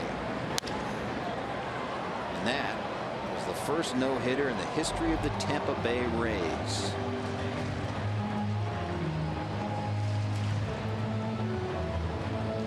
Boy, the Brewers would love to get him going. Coming out of the gates, I guess he would have at least 3 starts before the trading deadline. Although the team looking for help as he strikes out DeSclafani, you're going to have to take that contract as well. Signed a 4-year, $50 million contract that goes through 2017 and a vesting option in 2018, which has a little bit of complication to it. Yeah, I don't think that he's going to make the vesting option for 2018. It ultimately becomes a team option. Instead of being at $13 million, it becomes $5. So that may be a benefit to whoever has Matt Garza if he begins to throw the ball like he did a couple of years ago. Hey, look at his numbers so far, and you would certainly think, well, what are you talking about? There's no one going to trade for this guy. But if he gets hot now to the trade deadline,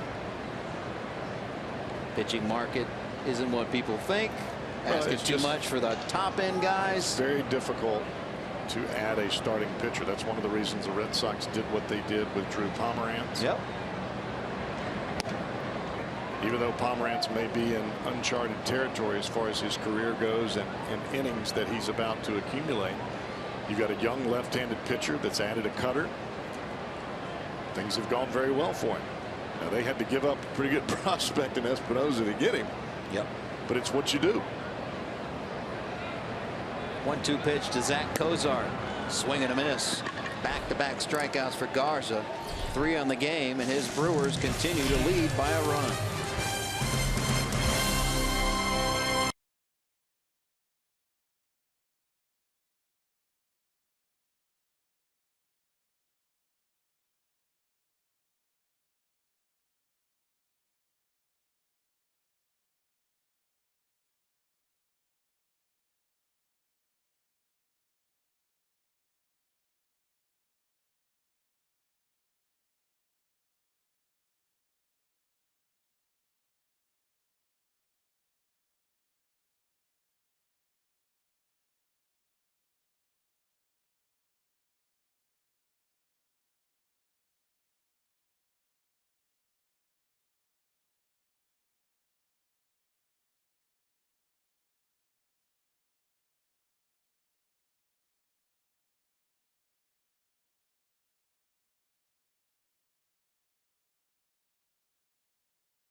Montgomery.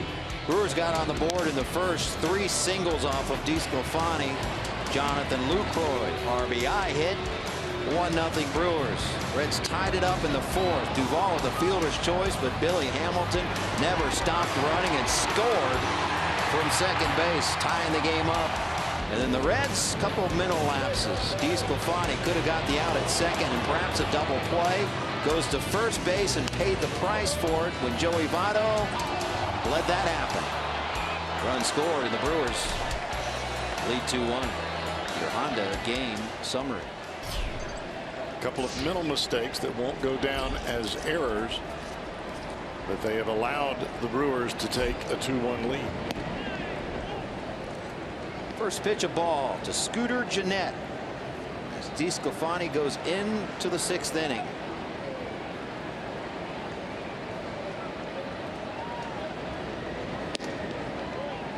He's behind 2-0. DeSclafani turned in a quality start against the Cubs in his last start. 6 innings. Did allow a season high 3 earned runs. And tonight is looking to become the only pitcher in Major League Baseball this season with at least 7 starts to have never allowed more than 3 earned runs in a single start.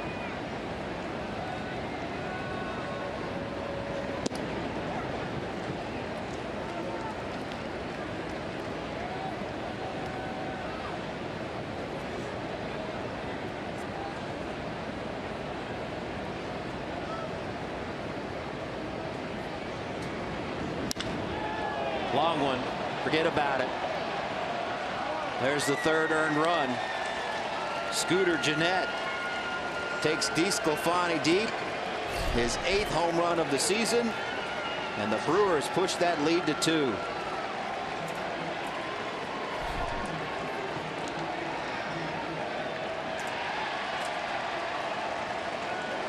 That ball was left right down Broadway.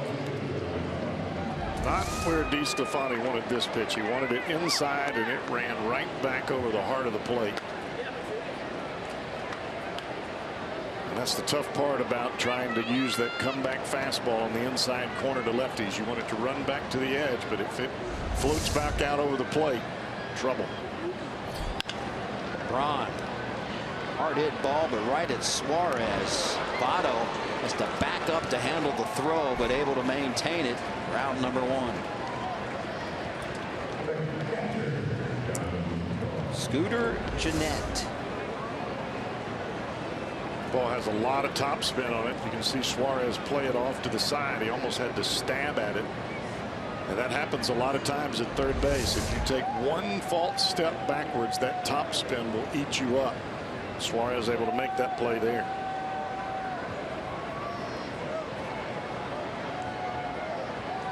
Now with 1 out, Jonathan Lucroy. First pitch strike. Lucroy an RBI single in the 1st and struck out in the 4th.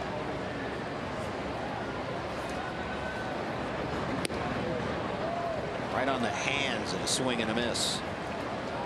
You look back at that 5th inning and not getting the play at second, not making the play at first. Mental mistakes, and it seems like it just kind of took the air out of this ball game, especially for the Reds.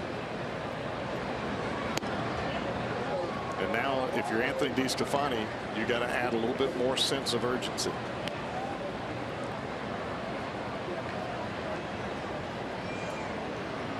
He's about to throw pitch number 90.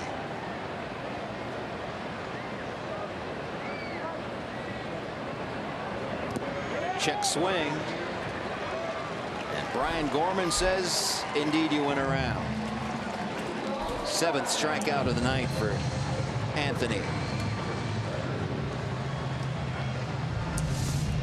Hard slider. This ball starts in the strike zone, and you can see the dive on that ball as it gets to the plate.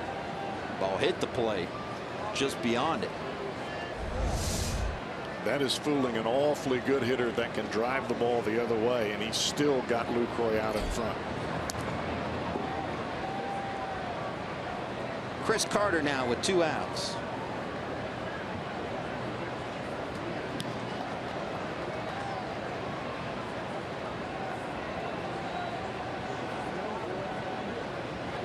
pitch.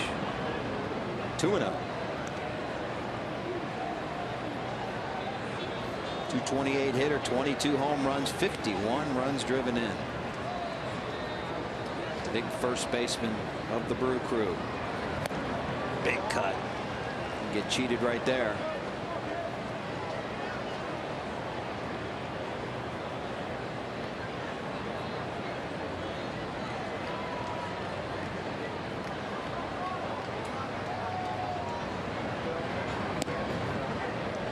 Strike call. Well, that's a good pitch right there. You run that fastball up and into Carter. You get a 2-0 swing, and then you paint the outside corner with a strike breaking ball, using both sides of the plate and different tilt. Swing and a miss. Barnhart tags Carter. Back-to-back strikeouts for Disco, but Scooter Gennett gives the Brewers a 3-1 lead.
The fierce rivalry game when Big Papi and the Red Sox battle Carlos Beltran and the Yankees. The action begins at 3:30 Eastern on FS1, followed by the Reds against the Brewers at 6:30 here on Fox Sports Ohio, or you can stream it live on Fox Sports Go.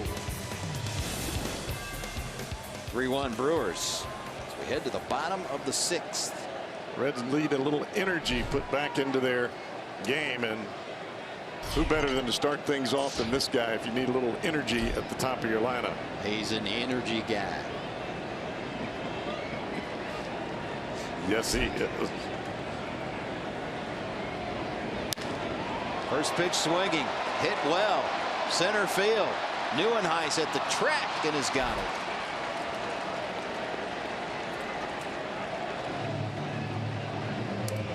Almost a little energy provided there.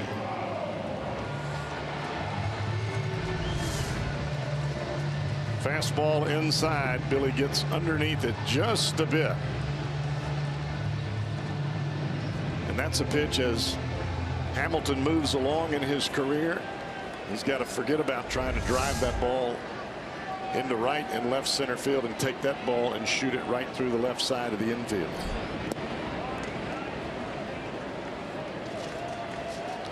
Joey Votto grounded into a double play in the first. Was robbed by VR in the fourth on a terrific play.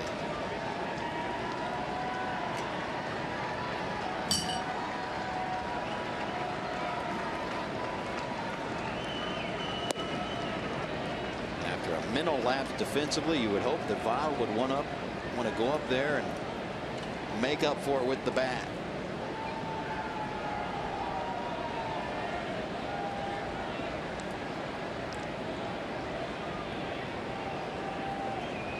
One ball, one strike. The Reds' first baseman.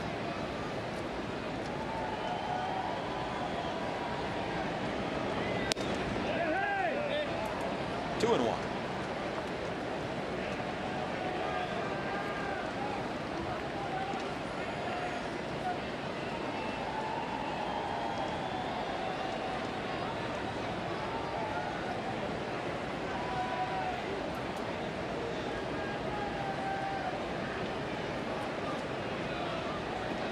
Two-one pitch. Out of play. Garza's only thrown 67 pitches, but Carlos Torres warming up in the Milwaukee bullpen.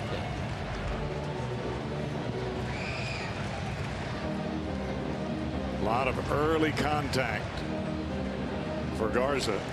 And that tells you he's been around the strike zone the majority of the night. He's only walked the one batter, and that was Jay Bruce.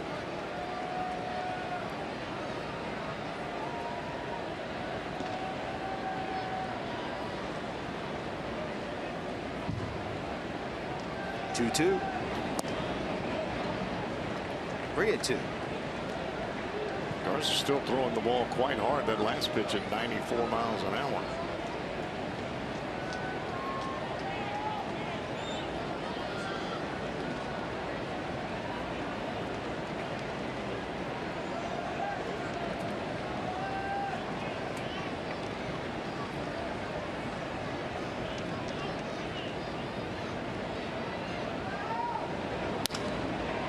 Opposite field base hit, Joey Votto.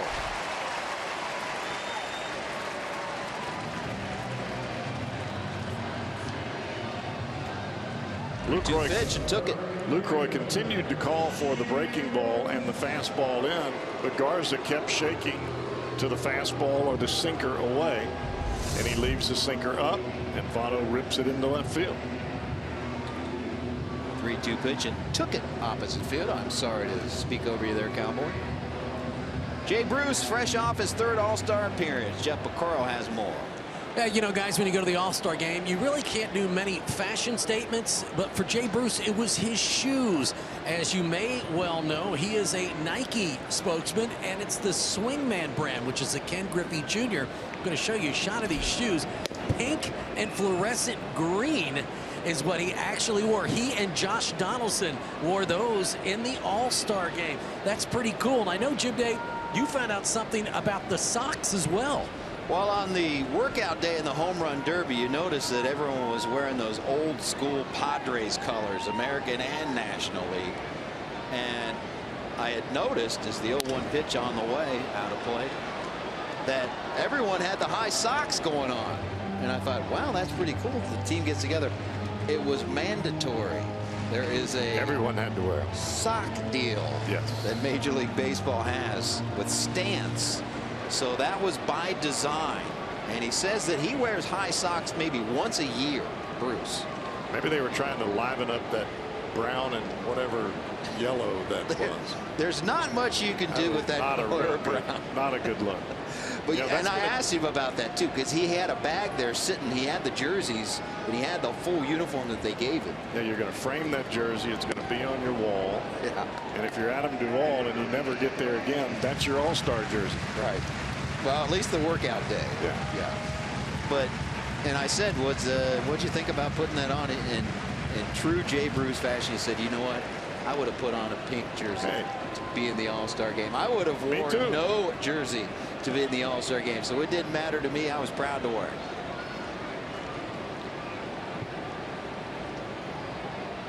One-two pitch. Of course, that pink jersey would have gone well with those shoes. Look, when I was a rookie and I made the All-Star team, I'd have worn pink tights. I didn't care. I was just glad to be there. Hold on.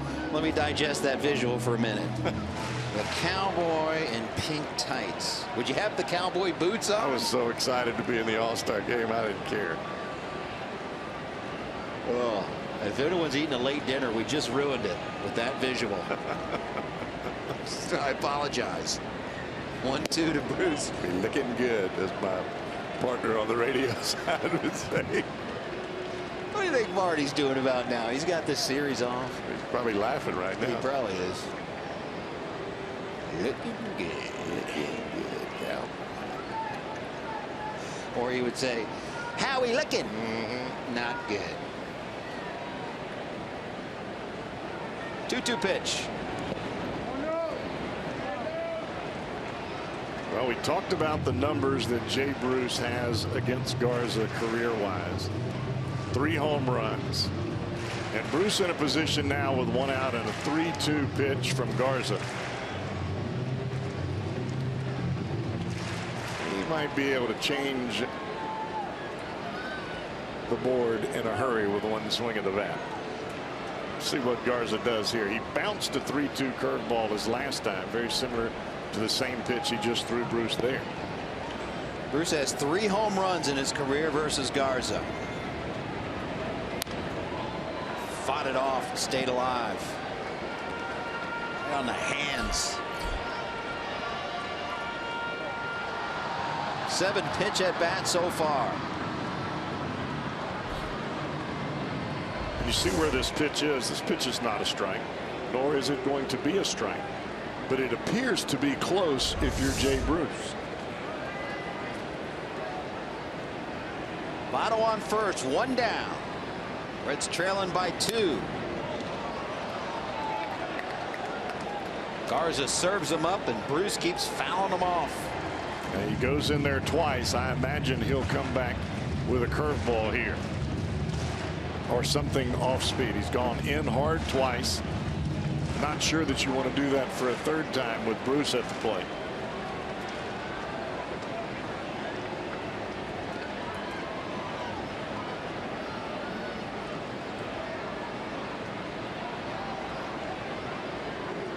Do the 3-2 count again. Takes it, ball 4. Great at bat, Jay Bruce. Throw him a changeup. You just don't want to throw 3-2 fastballs right on the inside part of the plate.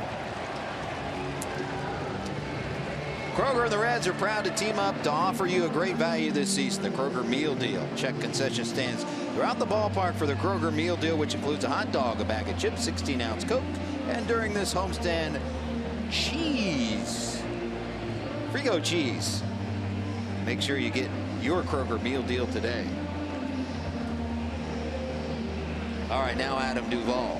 Well, Duvall has had an opportunity to see just about all that Garza has to offer thus far. And a chance right here to, as Bruce had, do a little bit of damage.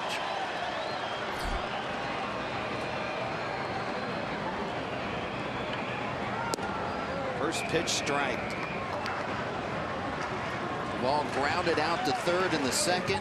Reached on a fielder's choice in the 4th, but was credited with an RBI as Hamilton scored from 2nd base. The Brewers failed to turn 2. 62 RBIs on the season now for Duvall.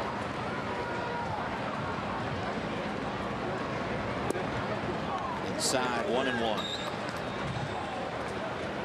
Lucroy really getting up underneath the hands of Duvall, looking for that sinker in, trying to get Duvall to swing over the top of it as he did in his last at bat.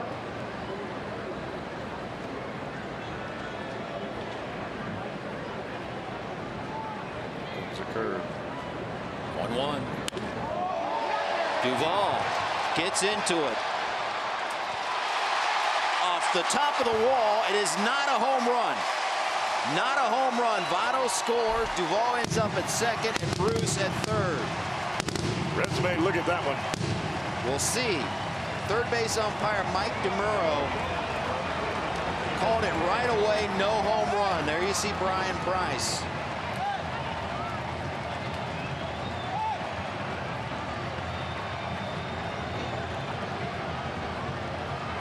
On a home run ball or one close. Does not have to be a manager's challenge.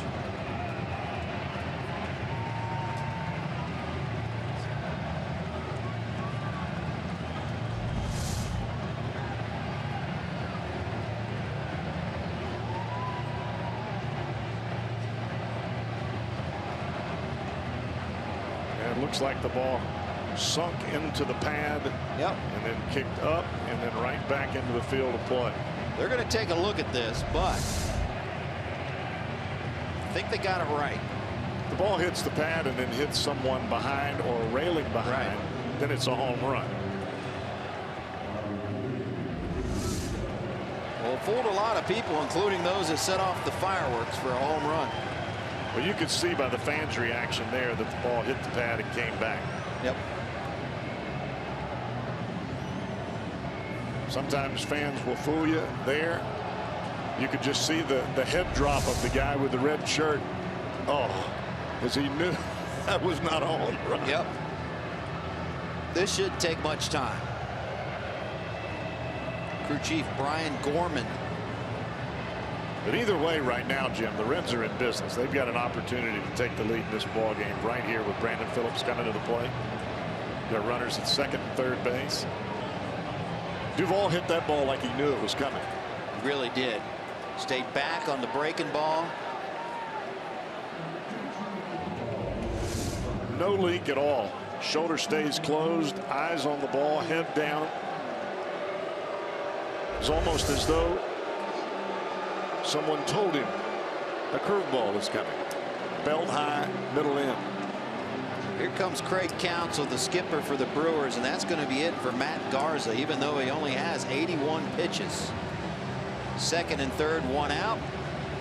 He will go to the pen. It's our Skyline Chili call to the bullpen.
This copyrighted telecast is presented by authority of the Cincinnati Reds and may not be reproduced or retransmitted in any form.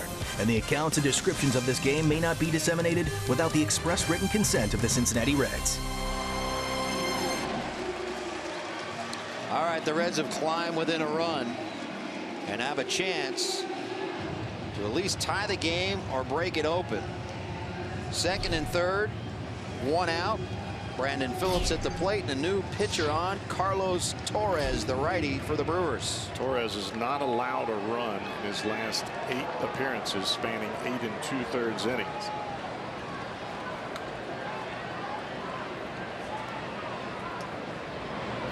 This pitch way outside, and a nice job of saving a run there by Lou Croy. And if you wonder aloud, why would manager Craig Counsell take out Matt Garza and bring in a youngster like Torres? Sometimes managers get a better feel for their veteran pitchers when they run into trouble, and instead of just slowly losing it, they lose it immediately. And it appeared that's where Matt Garza was headed. 1-0 to Phillips. Well, you've heard in sports many times, it's a game of inches, and that Duvall last at bat, inches within a home run. However, second RBI of the night, credit him with an RBI double. He now has 63, tying Jay Bruce for the team lead.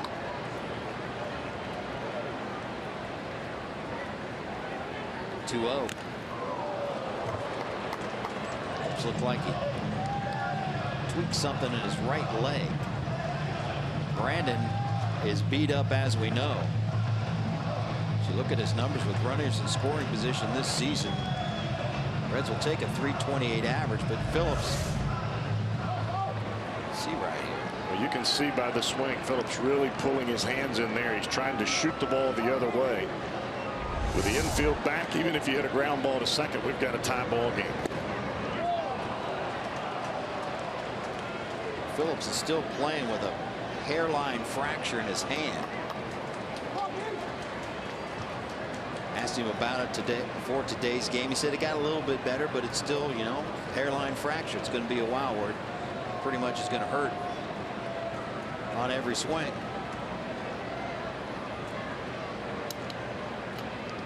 Two balls, two strikes. Swing and a miss. Went chasing. Came up empty. Big out for the Brewers.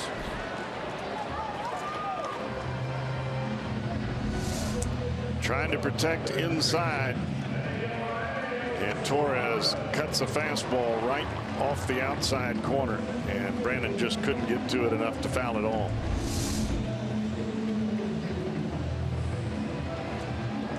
That's the part about having an injury like that. You change your swing a little bit to try to protect. That fastball down and away. Tough to get to. Suarez fouls back the first pitch from Carlos Torres.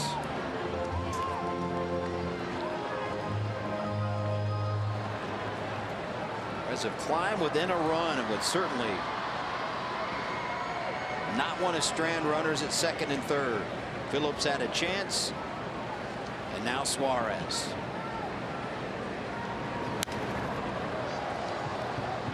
Torres ahead 0-2.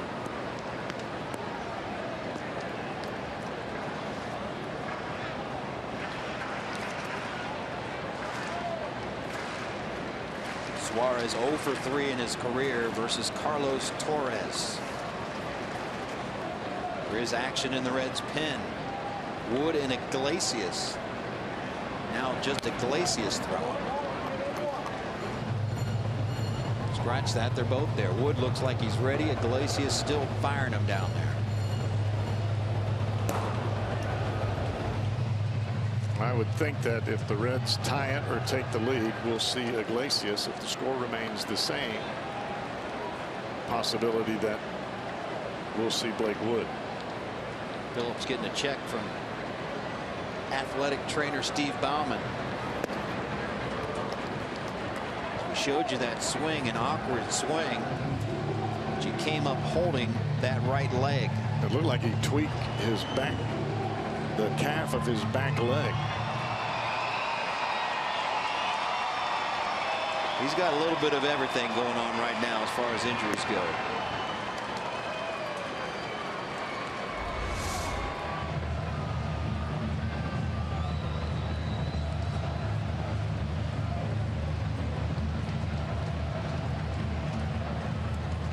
Didn't appear that he did anything awkward. It's just part of your body reacting to a tough swing. Suarez fell behind 0-2 and now has run the count full. Folks, I know you can't see it, but a bird just went whizzing by our booth and nearly came in. I thought Cowboy was going to jump out of his chair. 3-2 pitch. Lays off. And the bases are loaded. Torres thought he had strike three. He was starting towards the third base dugout.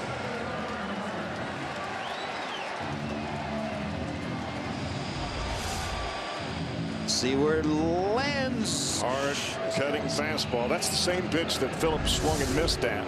It looks like it's a strike just until it gets to the plate. And what Torres does, any pitch that's down and away from his arm side, he will cut it. The ball that is coming into the right-hander or away from the lefty, he will run it with a two-seamer. Bases juiced, 2 outs. Tucker Barnhart didn't get cheated on that swing.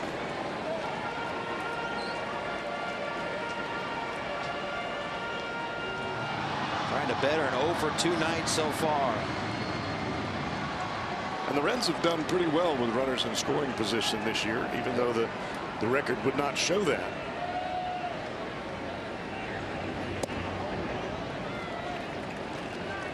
Barnhart has faced Torres twice in his career, 1 for 2.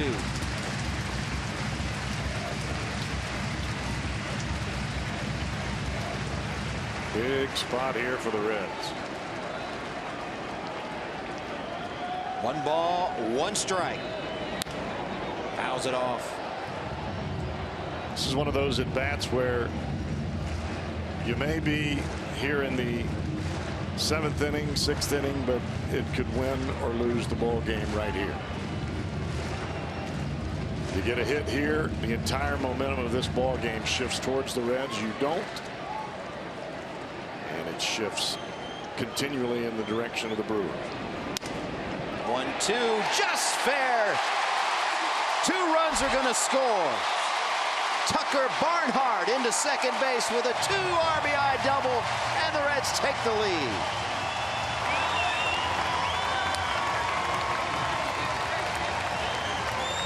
What a great piece of hitting by Barnhart. He had to protect with 2 strikes, trying to stay inside the baseball.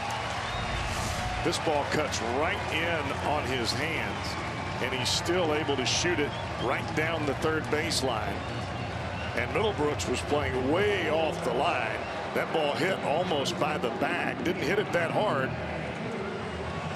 Sometimes it's not how you hit it, but where you hit it. That'll bring Brownsburg, Indiana to their feet, as they love Tucker Barnhart in Hoosier country.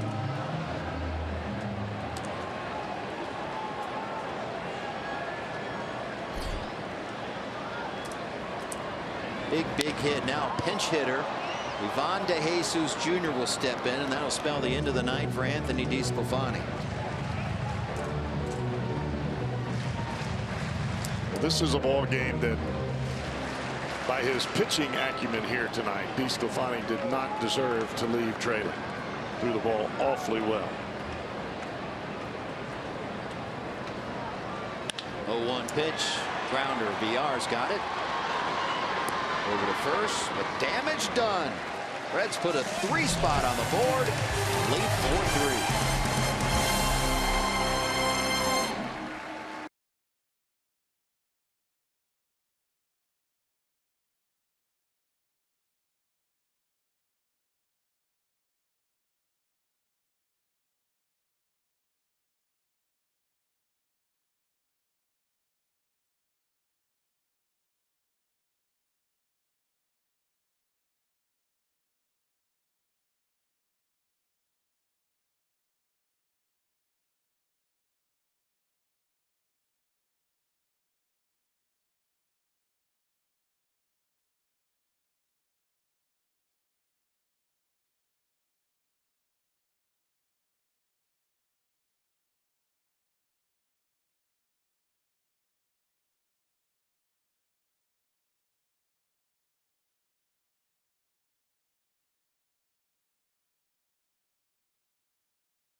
DeSclafani leaves this one up by 1, and he had it working tonight. The movement on the fastball, the slider awfully good.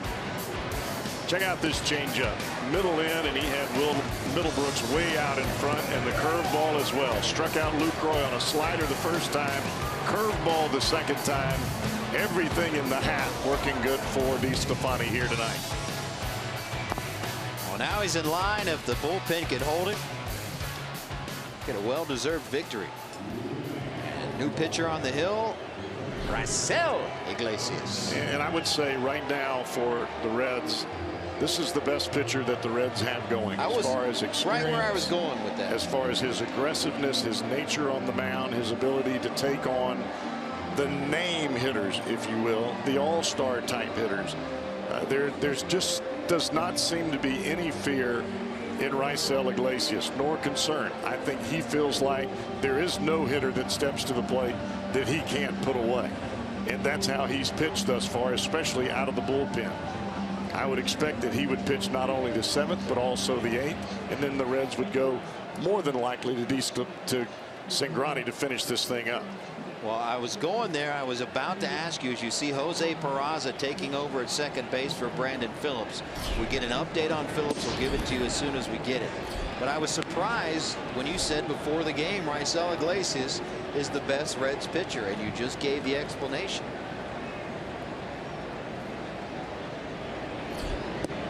I'll tell you one thing, he's fun to watch pitch. Well, the key there is watch pitch and not watch just throw. Right. And there's a difference. Now, granted, everybody that's at this level has a good arm and the ability to crank that velocity up a little bit or snap off the breaking ball. But there is a purpose and a plan, and it's well executed by Raisel Iglesias when he comes into the ball game. Bring him up. Third base umpire Mike DeMuro says indeed Kirk Nieuwenhuis grab some bench. And there is a tremendous amount of confidence as you watch Iglesias. The strikeout there of Nieuwenhuis. You see the swing. Iglesias turns his back immediately. He knew this guy was done. You can call it cocky. You can call it over exuberant. I just call it confident. And we've seen Iglesias pump the ball up to 97, 98 miles an hour out of the bullpen, throwing from 3 different arm angles. Slider, curveball, and the fastball. Oh boy. Suarez on the short hop, couldn't handle it. And that is an error on the third baseman, his 15th error of the season.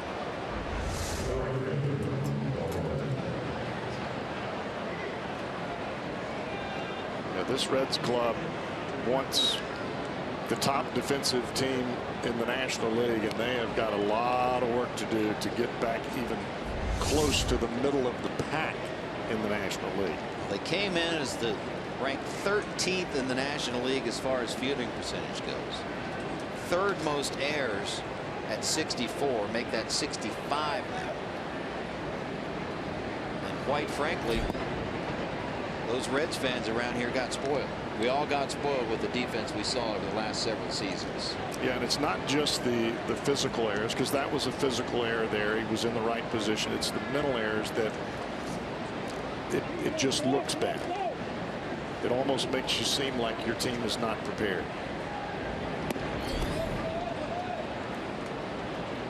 Good trip to the mound here for Barnhart as Iglesias has fallen behind 2-0.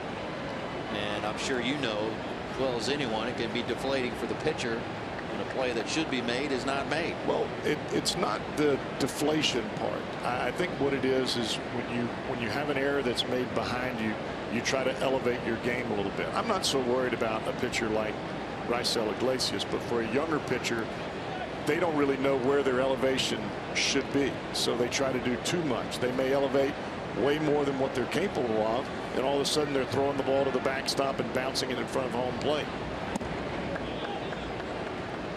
3-0.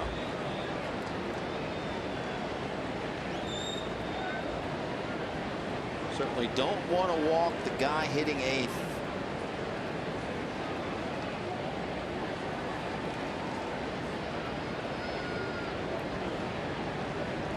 A 3-0 pitch did just that. 4-pitch walk. Is only the first walk of the night by Reds pitchers. DeSclafani didn't walk a single batter.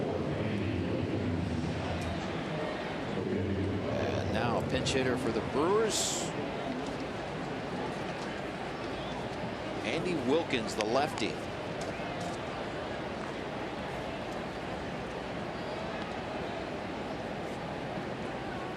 Wilkins has only appeared in 4 ball games, all coming as a pinch hitter. Was only hitting .238 when he was called up from AAA Colorado Springs, but he did have 11 home runs and 50 RBIs. Big situation for him right now. One out, runner on first and second.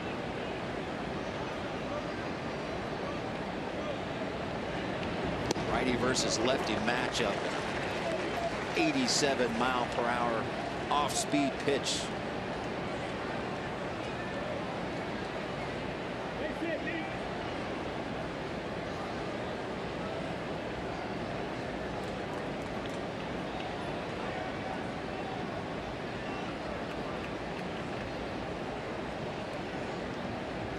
Iglesias bringing it outside. 1-1. You know, speaking of defense, if you're a kid at home, you watch Zach Cozart, you watch Brandon Phillips. Those are two guys that every time they can get in front of the baseball, they do it and field the ball with perfect technique. Now, do they make great plays off to the side? Sure they do. But you're taught to get in front of the baseball, and when you get in front of the baseball, even if the ball takes a bad hop, it'll bounce off of your chest or off of your body. You're able to recover. If you're always trying to field the ball off to the side, you're going to make errors and the ball's just going to roll up your arm. Has not been an easy transition from shortstop to third base for Suarez.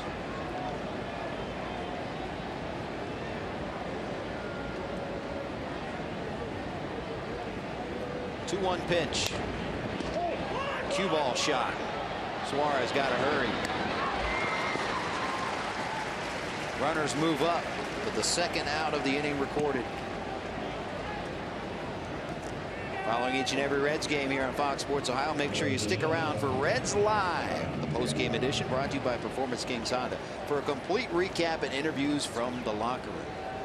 And our old friend Dan Hoard manning the condo tonight. Down there with our people. Oh, Danny boy. My former partner on the pre and post game show. The trifecta of myself, Dan Hoard, Jeff McCurl. As one song used to say, together again. It was good to see Dan. Good baseball mind. No doubt about it.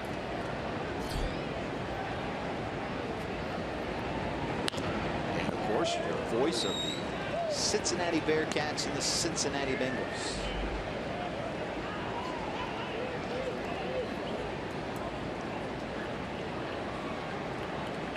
Interesting that Jonathan Villar is up again in a difficult situation for the Reds.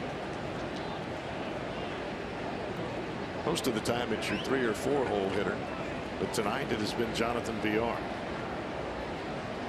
Second and third, 2 outs. Marcel Iglesias trying to hold a 4-3 lead.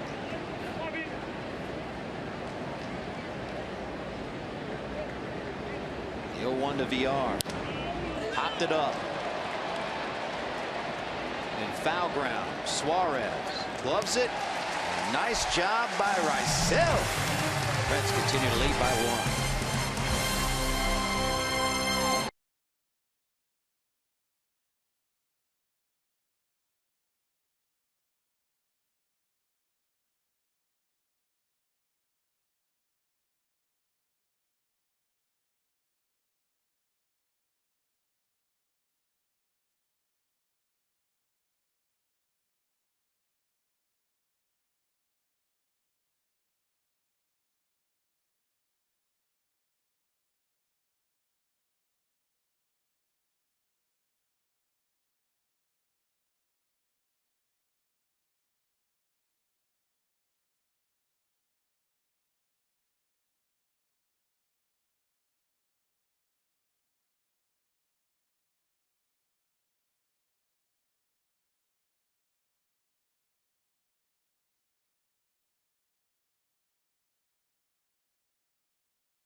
Reds have rallied to take the lead here, 4-3. We go to the bottom of the 7th. New pitcher on the hill for the Brewers. It's Blaine Boyer, the bearded one. You know, Jim, Boyer got off to a phenomenal start out of this Brewers bullpen. Had a 1.46 ERA up until 14 outings ago. And in his last 14 appearances, his ERA has been 7.71. So he has had a rough go of late. Facing the top of the order is Zach Cozart. Would love to play a little add-on here.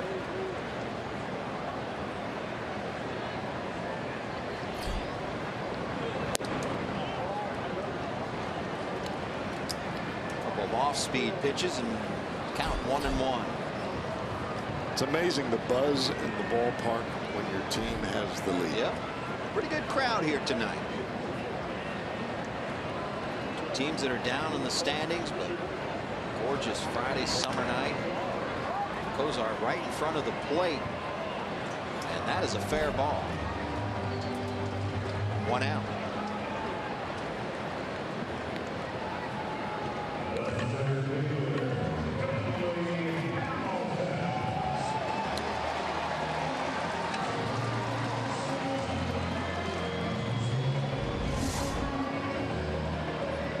Looked like a sinker away. Cozart took the swing, trying not to let the ball hit him. But at that point, too late. And talking about that crowd, 30,680. Good crowd tonight. Park tonight. Hamilton lays down a bunt. Forget about it. There's that speed factor. Billy on his way to second. Will stay right there. Love to see that out of Billy Hamilton.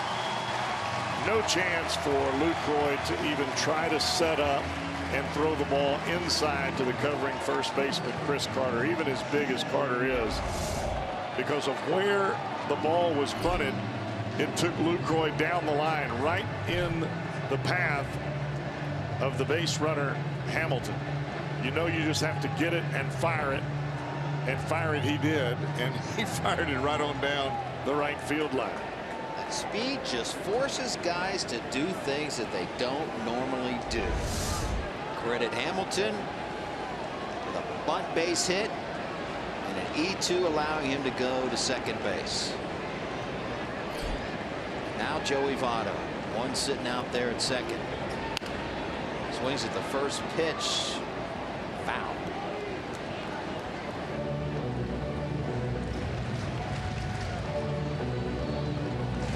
Votto's hit the ball hard a couple of times tonight. He did ground into the double play back in the first.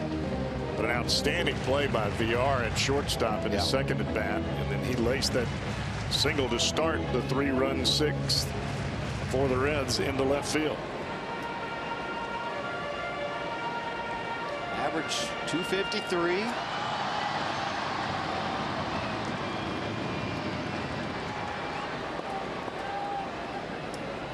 One for 3 in his career versus Blaine Boyer.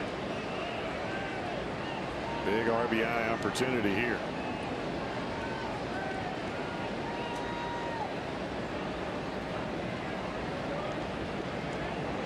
The 0-1 pitch.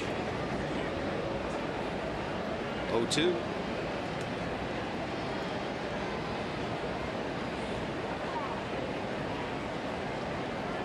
.310 average. 30 runs driven in. Runners in scoring position this season. Now getting that 2-strike crouch and choke up a little more.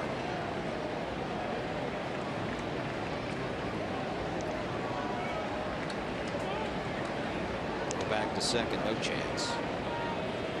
Talking to some scouts, that crouch stance from Votto with 2 strikes comes with mixed reviews of those that are so-called hitting experts. A lot of people don't like it because it simply takes away the power factor. Obviously, he's doing it to stay alive. Yeah, but with 2 strikes, you're trying to put the barrel of the bat to the ball. And we've seen Votto, even choked up as much as he is, still be able to drive the ball out of the ballpark, choked up that much. Particularly in this ballpark. In this kind of situation. He's just trying to hit the ball right at the shortstop, the normal spot in this situation, and that'll score you a run. There goes Hamilton to third base, in there safely. Stolen base number 23 on the season.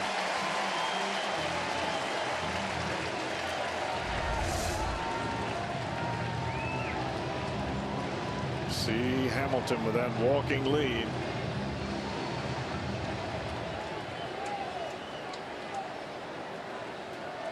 And immediately Blaine Boyer wanted to check with third base umpire Mike DeMuro as to see if Votto swung or not, and the indication from the third base umpire was he did not swing. So now the Brewers have to bring the infield in, and that gives Votto even more room to put the ball through the infield. 1 ball, 2 strikes, 1 out. Hamilton at third.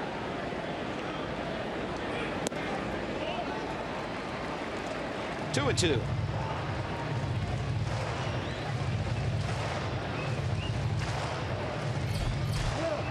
Jay Bruce on deck.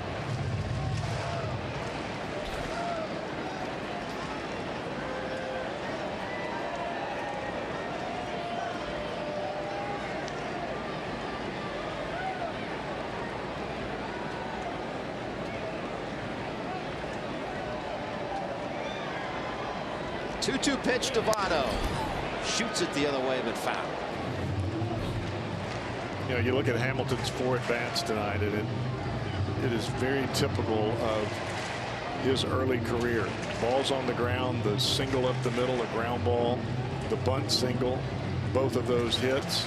Balls in the air, the fly ball in foul territory, a pop-up out, and then the pop-up into center field. Keep it on the ground and use your feet or your legs in Billy's situation.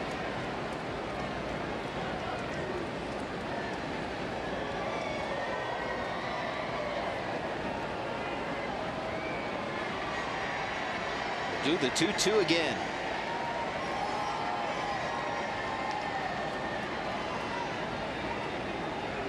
Boyer bringing it.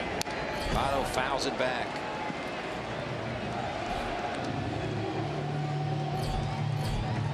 Broke his bat there. He's going to use Jay Bruce's bat. They just did the old switcheroo.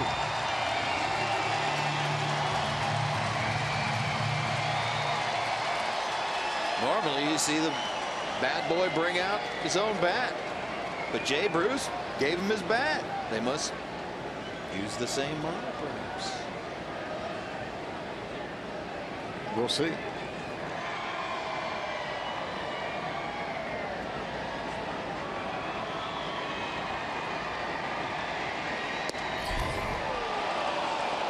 Inside, called third strike, and Votto doesn't like it a bit.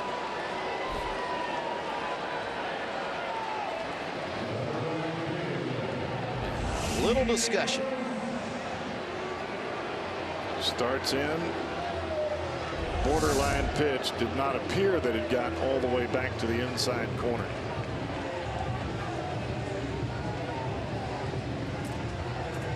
There's not many guys that commands the strike zone like Votto. Didn't like the call, nonetheless. 2 outs.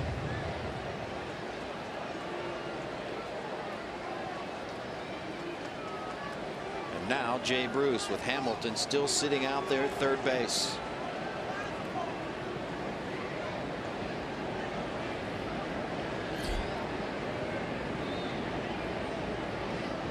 First pitch to the Reds, right fielder, left center field, hit well. That'll score Hamilton obviously easily as Bruce strolls into second base with an RBI double.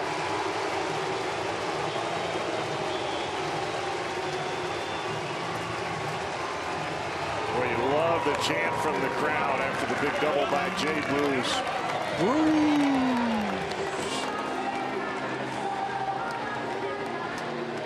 21st double of the season, RBI number 64. First pitch swinging. Normally you don't see a hitter swing at the first pitch on a get-me-over curveball. It usually fools him. But Bruce takes this one and just shoots it into the right center field gap. You're not going to roll a curveball up there against me, says Jay Bruce.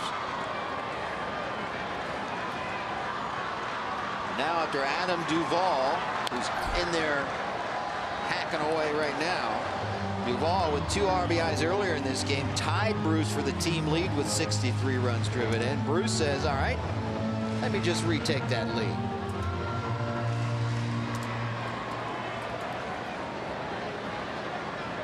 Love to see the offensive production from your corner outfielders. 2 spots traditionally where you get that offense.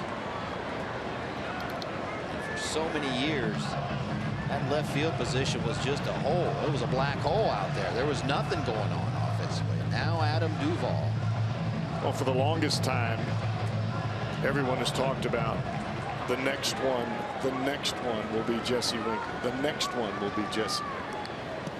Well, Jesse just now got to AAA. And just came back from injury. Just came back from a wrist injury. But with the way Adam Duvall's playing, they have a lock on left field for the time being. Well, a lot will depend, at least this season, on whether or not the Reds pull the trigger and trade Jay Bruce. If that happens, Duvall would certainly be a candidate in right. We've seen him play right and play it well. And Duvall moves better than Winker in the outfielder. Very good defensive outfielder. I think that's one of the reasons he got such acknowledgement in the All-Star game, because of his defensive prowess, not just because of the home runs, but because of the way that this kid plays the game. He plays it hard, he plays it the right way, and great instincts for a kid that grew up as a shortstop and a third baseman in the Giants system. Normally the first thing you see when someone moves to the outfield is not getting good jumps on balls, and we have not seen that from him. He gets terrific jumps, takes great angles to the ball, has a good arm, and not afraid of the wall. Nope. It's been terrific. I mean, there's just no way about it. When the Reds made the trade sending Mike Leake to the Giants, the cornerstone of that trade was Kehari Maya, who's an A-ball, a pitcher. And throwing well. And throwing well. And Adam Duvall was part of the trade, but was not the centerpiece in that. But he's turned out to be the centerpiece. And credit goes to him, because he showed up at spring training, and it was like a whole new player showed up. Different swing, shorter swing, more about contact and letting his hands do the work. Center field, right at Neuenhuis. The Reds play add-on, and they lead 5-3.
Minutes before every game with Reds Live, the pregame edition. Everything you need to know to get ready for that day or night's game.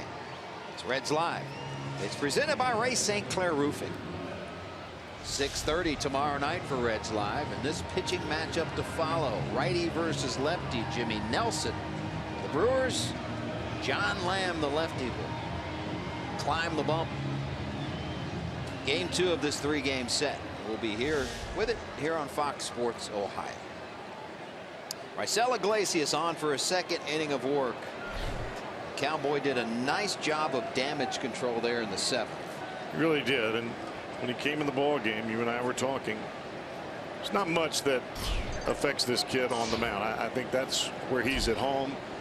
The competition, he thrives in it, especially when runners do get aboard. And I think that's part of what you want from a guy, especially at the back end of the bullpen. And ultimately, he may be the back end of the bullpen for this club.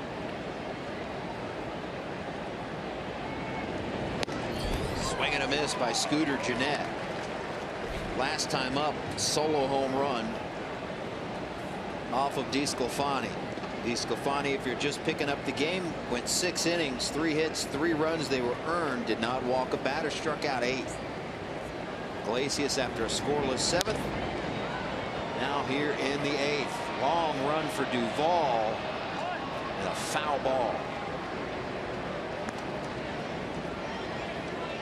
Talking to Raisel through interpreter Julio Maria before the break, said he's just now getting into the routine as a bullpen guy. So, worked out of the bullpen for the Cuban national team.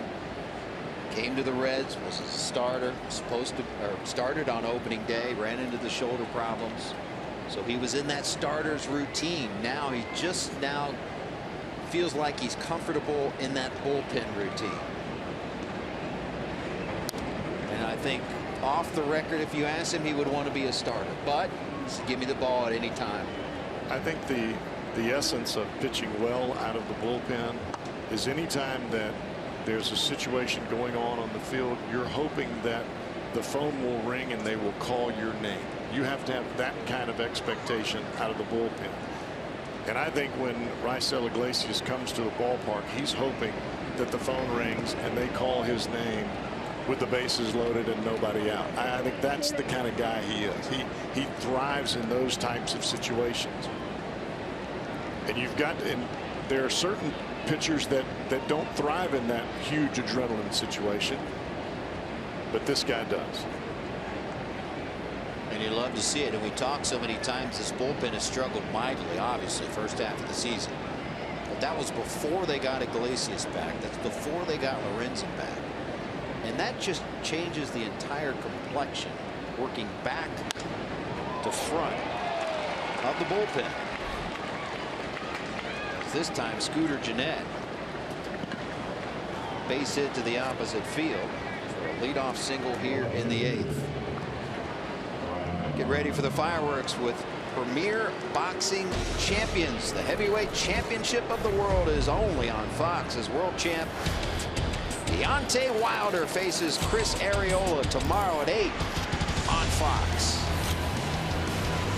I think in order to be highly successful out of the bullpen, you have to want to come into the ball game and face the team's best hitters. You have to want to come in with the game on the line with a 1-run lead or a tie ball game and be the guy that your team is counting on. Not want to come in when it's 12-3 and you're just getting a couple of innings of work in. You've got to want to be there when the game is on the line. I think that is how you become a highly successful member of a bullpen. Ground ball to second. That's Peraza, who goes to first. Looked like he bobbled that ball.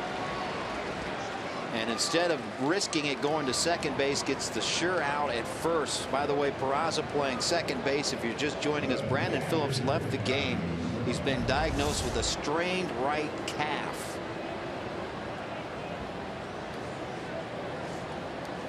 So in addition to the hairline fracture in the hand, now a strained right calf for Phillips, and perhaps some playing time in the immediate future now for Peraza at second base. We'll see. And I would imagine that as time moves along and Peraza does get some time at second base, that'll be a play where the body mechanics, he will learn where he'll drop that right foot and make the throw quickly back to the shortstop in that kind of situation. But for Peraza, he's played left. He's played center. I mean, he's short at second. And granted, that's a great boon for this Reds ball club. But for the kid to be able to make those precise decisions at second base and at shortstop, you've got to have a little bit more repetition in that spot. 1-0 pitch to Lucroy. Swing and a miss. Brian Price was asked about Peraza before the game as far as playing time goes. And the big question, can you get him enough starts, get enough at bats to keep him up here to warrant him staying up here and not be sent back to AAA Louisville? And he said he needs to get 3 or 4 starts a week. But he did say, I'm not going to sit a guy and move him around. For instance, I'm not going to sit Phillips one day. I'm not going to sit Cozart one day. I'm not going to sit Hamilton one day, which a lot of people think should happen to get Peraza the playing time when you're in a season which you are so-called rebuilding or retooling. Well, ultimately, that's going to be Brian Price's decision. He makes out the lineup. But if you hear Walt Jocketty talk about this, there's nothing left to prove for Jose Peraza in AAA. Right. So somewhere, something's got to give. You've either got to play him in replacement of some of your other guys and get him some regular playing time, or you have to send him back to AAA so he can play regular. Otherwise, you're hurting the kid's development. Well, we'll see. And Brian Price said the decision has to be made in the next few weeks. And one thing that could happen, which could put an end to all of that, is if indeed they trade Jay Bruce. The ball moves to right. Perhaps you play Peraza in left. We'll see how it shakes out. Or if they trade Zach Cozart. I mean, those are the names that have been bandied around probably more than anything else.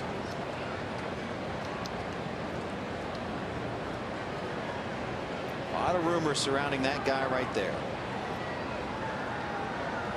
And it seems like it has been a whirlwind of rumors for Jay Bruce since day one of spring training. Well, even before that, I mean, all through the winter, even at the end of last year, it just seemed like that seemed to be the talk, that he was the next to go. 1-2 pitch to Lucroy. Inside, 2-2. And to have an all-star first half the way that Bruce had, with all of that uncertainty surrounding him, I think that's just, I think that tells you a lot about Jay Bruce and the kind of person that he is. You and I have been around this game a long time. I've never seen anyone handle the situation better than he has handled it. Just he play is ball. up front, honest about it. He knows it's a business. And the only thing he hopes is, and obviously the teams that are going to make deadline deals are teams that are winning. He wants to go to a winner. He does have some no-trade teams in his contract, but he's willing to waive some of those to go to a winning team. I would agree. Do the 2-2 pitch here.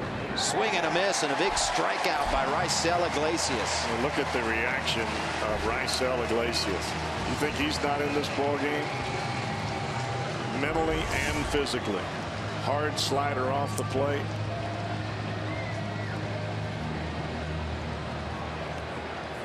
I just love the competitive nature of this kid. He loves to compete.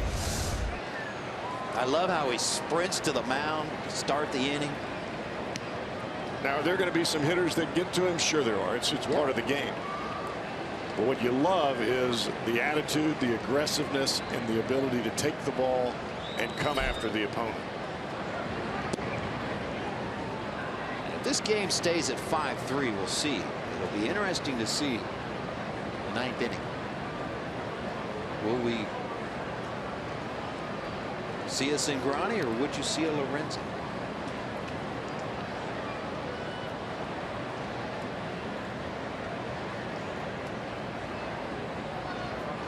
Pitch.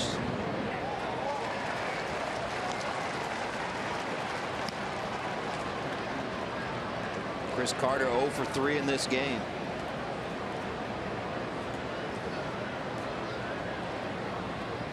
If Iglesias gets Carter here, I believe we'll see Cingrani in the 9th.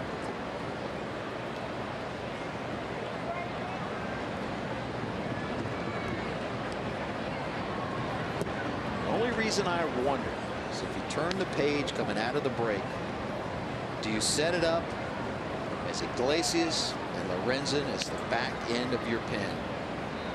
And Brian has not done that yet. It's been Iglesias in a setup role for a couple of innings. Same thing for Lorenzen, a couple of innings, and then going to Cingrani for the single inning at the end of the ball game. Now, if Iglesias can get Carter here, we'll be lefty, righty, lefty in the ninth, which you would think would be a Tony Cingrani situation. And Brian Price has said that he will go game by game, situation by situation, as far as who will pitch the 8th and 9th innings.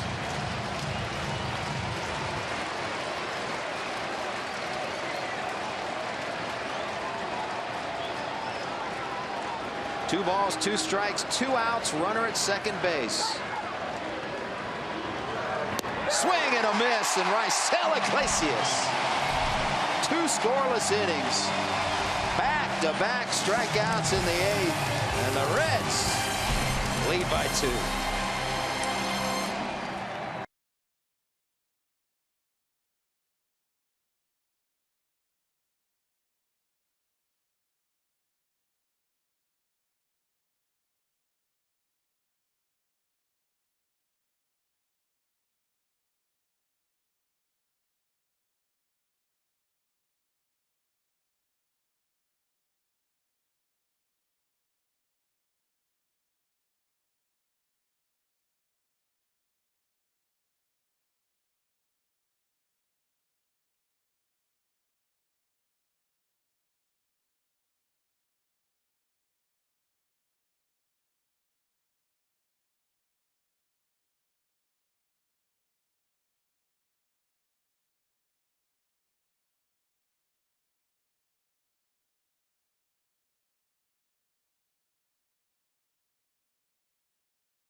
Baseball on Fox Sports Ohio has been brought to you by Kroger. Stop by your neighborhood Kroger to save big store-wide. Great food, low prices at Kroger.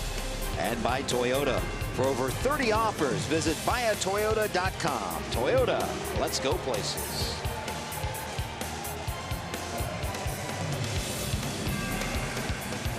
Queen City, Cincinnati, OHIO. 5-3 Reds lead. 2 scoreless innings by Raisel Iglesias. Back-to-back strikeouts to end the 8th. The strand a runner at second base. Corey Knebel on the mound, the right-hander. Knebel was just recalled today, right after the All-Star break from Colorado Springs. He was up earlier with the Brewers. And Jose Peraza, big swing and a miss.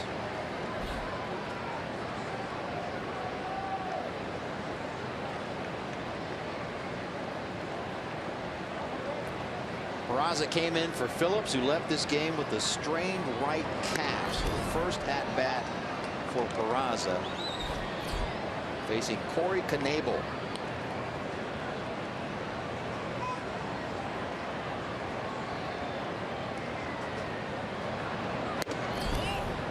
.97 miles per hour.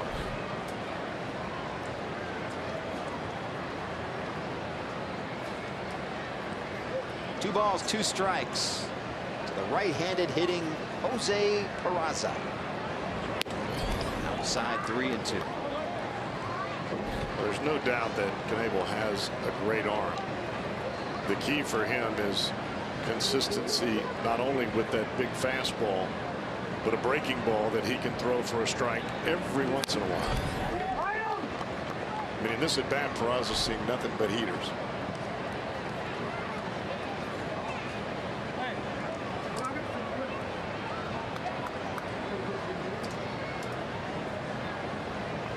(5-3) Reds with the lead.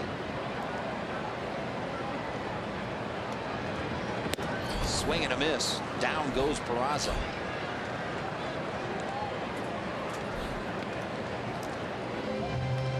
Be a part of Super Saturdays tomorrow thanks to PNC Bank. First 25,000. Get the Zach Cozart bobblehead. Reds and Brewers. You can see it for only $12. Tickets, call 513-381-REDS or visit reds.com. Now Eugenio Suarez. 0 for 2 and a walk. First pitch strike. Knebel could bring it now with that fastball. Good old country heater.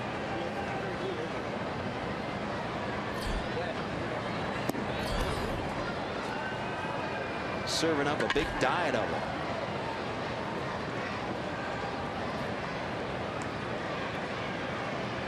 Suarez 0 for 2.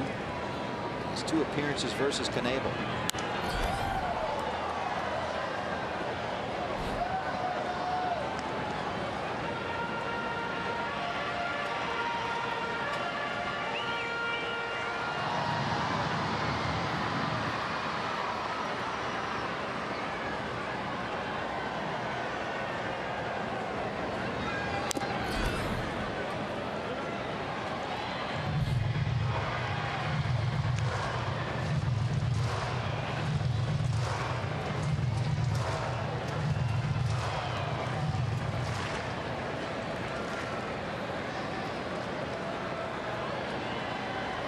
One-two pitch. Lucroy wanting it down. Got it downstairs. And Suarez went a chasing. Back-to-back strikeouts in the 8th for Corey Knebel. Our Volkswagen drive of the game. Tucker Barnhart slicing one. Just fair down the left field line. It was a 2 RBI double. It came back in the 6th. And it's the big at-bat in this game. The Volkswagen drive of the game. 97 from Knebel. And it was the biggest at-bat of the ball game, whether he got a hit or not. Right. If the Brewers get Barnhart out there, it's a whole different story than what we're talking right now. And the answer to that question, who's going to pitch in the 9th, it is indeed Tony Cingrani. Cranking it up in the Reds bullpen.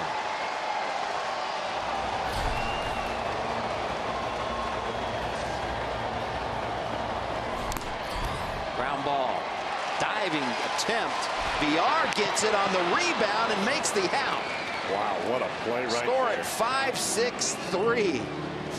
What an arm by VR. Last chance for the Brewers coming up.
Time now for our Miller time moment, brought to you by Miller Lite. Jay Bruce, Chris Carter, deep shot to right. Look at Jay Bruce climb the wall, and Rob Carter of what we think would have been a home run. Jay Bruce, our Miller time moment. I love the reaction of DeSclafani. The long stare like, oh no, no, no, oh yes. There's nothing better than making a pitch and the guy crushes it and you're like, oh man, oh yeah. And he snags it right over the top of the wall or right at the top of the wall. Now lefty Tony Cingrani. I'm sure Tony Cingrani would like to come in and have a little oh yeah of his own after 3 straight outs, looking for his 11th save. Cingrani's been throwing the ball a whole lot better. 39 in the 3rd innings. He's only given up 28 hits. The base on balls has been his Achilles heel. He's walked 21 in the 39 in the 3rd innings. This will be his 41st appearance. And you mentioned him pitching better of late. Since June 1st, a 1.59 ERA. So perhaps I jumped the gun a little bit in wondering if the youngster Lorenzen would be out there in the ninth, because Cingrani of late has been getting it done. He will face way upstairs. First pitch to pinch hitter Jake Elmore. Former Red. It's had Elmore for a little bit, I believe last year. See, this is the part for Cingrani where if you're going to be the closer, you have to come out of that bullpen throwing bullseyes. So if you're walking batters and having to always pitch with runners aboard, managers will grow tired of that quickly. Either that or they'll have a heart attack. Well, walks have certainly been the Achilles heel of this Reds pitching staff. And home runs. And a lot of times, unfortunately, the two have come in combination. Cingrani has come right back after 2 misses, well out of the strike zone. Right back in there to get the count back even. 2-2 pitch. 98. Did that say 98 miles per hour on our gun? Rearing back and getting a little. You get 4 or 5 days off, that arm starts to feel a little lively again. 3-2 pitch served into right field. Foul ball. Cingrani gets a break there.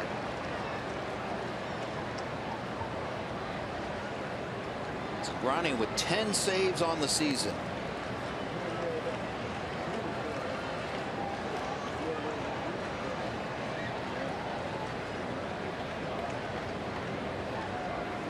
Chicago, Illinois native.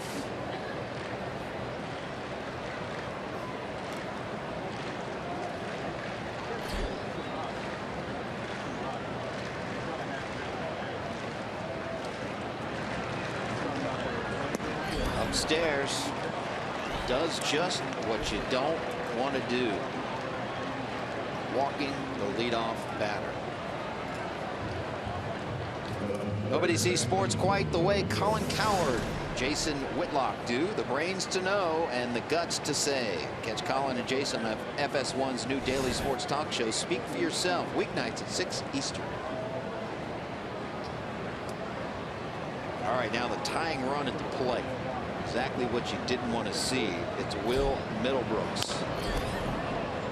Off his leg and an ouchie.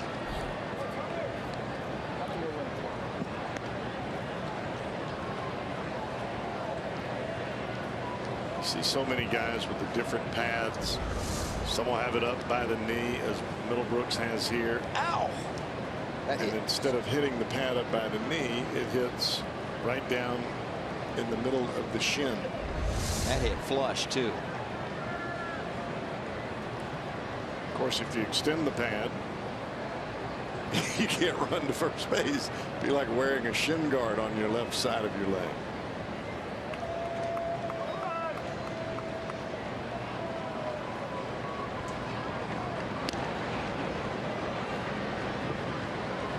much of a lead over there for Elmore, but Cingrani goes over there anyways.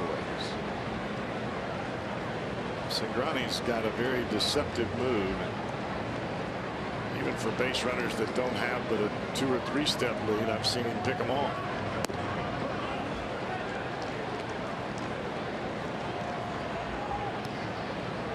One ball, one strike. Reds trying to come out of the gates after the All-Star break. A series opening victory over the Brewers. Cingrani struggles to find the strike zone. And we've seen that look too many times this year from Bryan Price.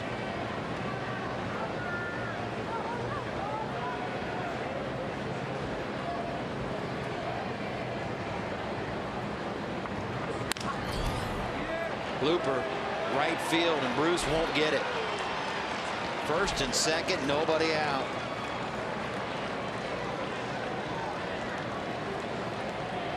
Tough pill to swallow, those blue pits. Pitching coach Mac Jenkins looking on. Well, you see where that pitch is, right about belt high, right over the middle of the plate. Even though Middlebrooks was a little bit tardy on the swing, he knew he was going to get a fastball.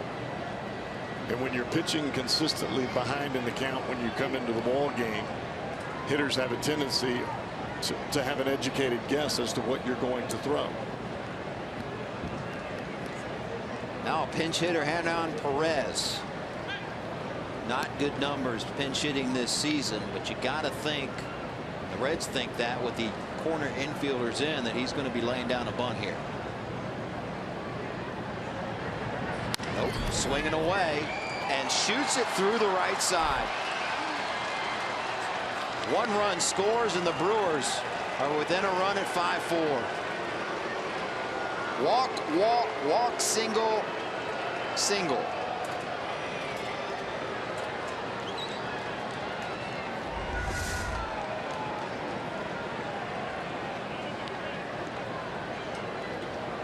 And again, another fastball that started middle away, ends up middle in.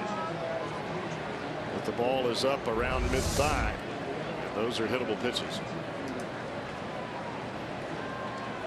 All this coming at the bottom of the order. Now another pinch hitter, Yadiel Rivera.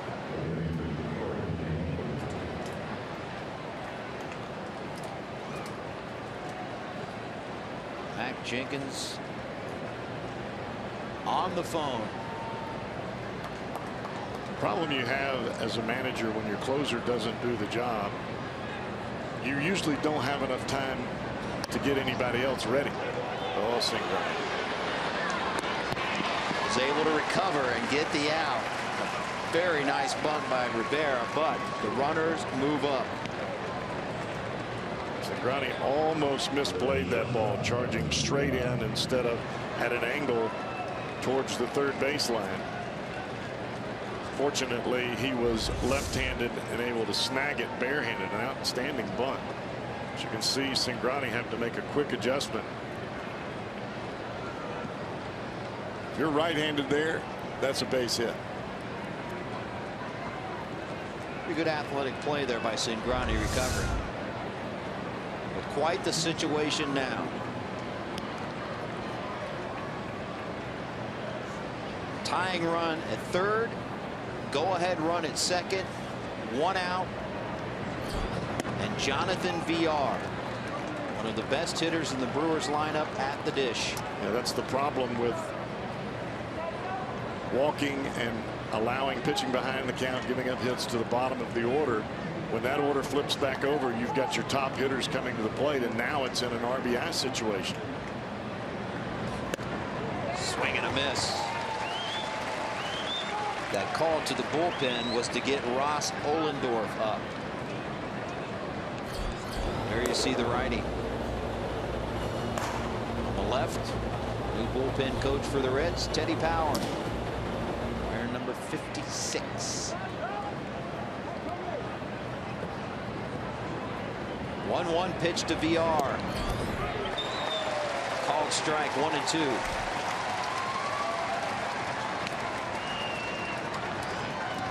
All right, let's see what Cingrani's got here.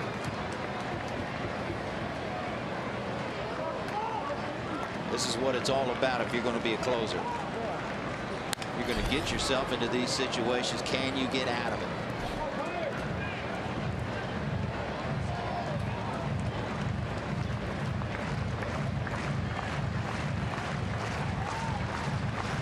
You've got a left-handed batter on deck in Scooter Gennett, and I imagine that he's going to hit regardless of what Villar does here.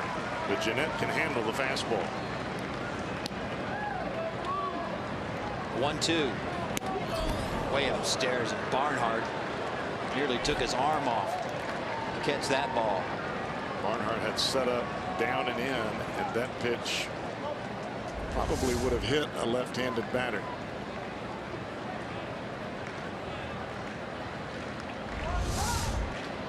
Saved a run. Check swing. Appeal, no.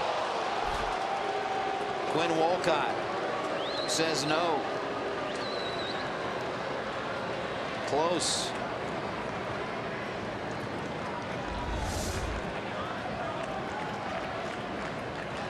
Well, Villar knows he's getting a fastball. He's just trying to cheat to get to it. 3-2. Walked him. Second walk of the inning by Cingrani, and now the bases are loaded.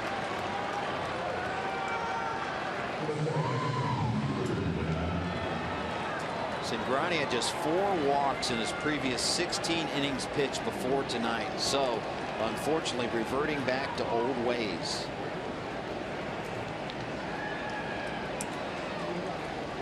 And now Mac Jenkins take a trip to the mound. Scooter Gennett, the lefty, coming up.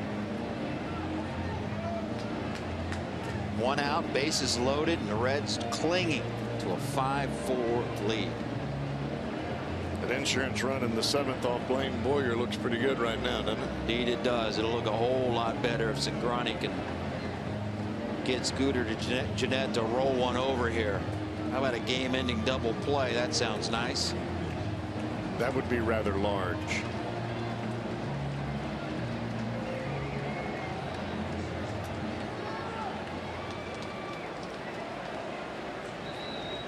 Reds will most likely play in on the corners to try to get the out at the plate and play for the double play up the middle. Votto's playing deep. Suarez is in.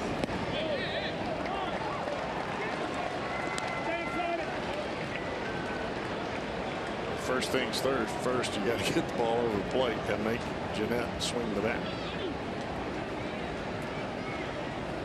Nowhere to put Gennett.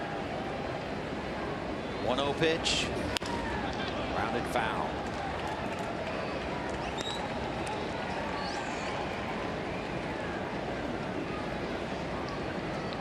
Gennett does not handle the left-handed breaking ball very well, but Cingrani doesn't throw that very often. More times than not, he's coming with a fastball, even with a left-handed batter at the plate. Brewers have grounded into 72 double plays, 4th most in the National League. Way upstairs. Gennett had to hit the deck.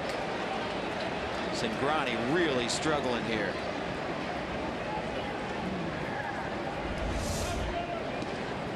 This is where Cingrani has missed pretty much the entire inning. Arm side, up and away. 2-1. Got a piece.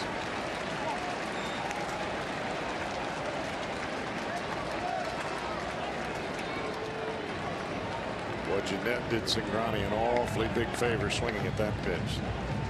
That was ball 3.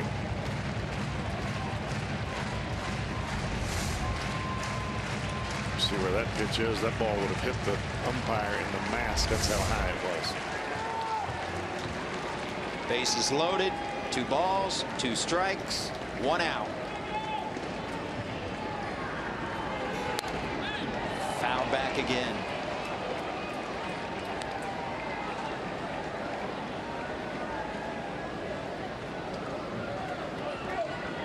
Last 2 times up for Jeanette. Home run, single.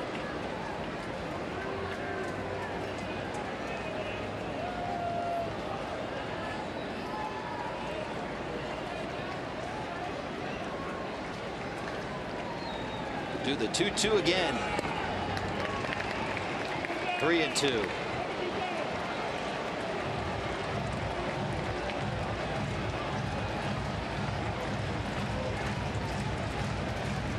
To say this next one's a pressure pitch would be quite the understatement. It's part of being a closer if you want to pitch in the late innings. Here it comes. Popped it up. Who's going to get there?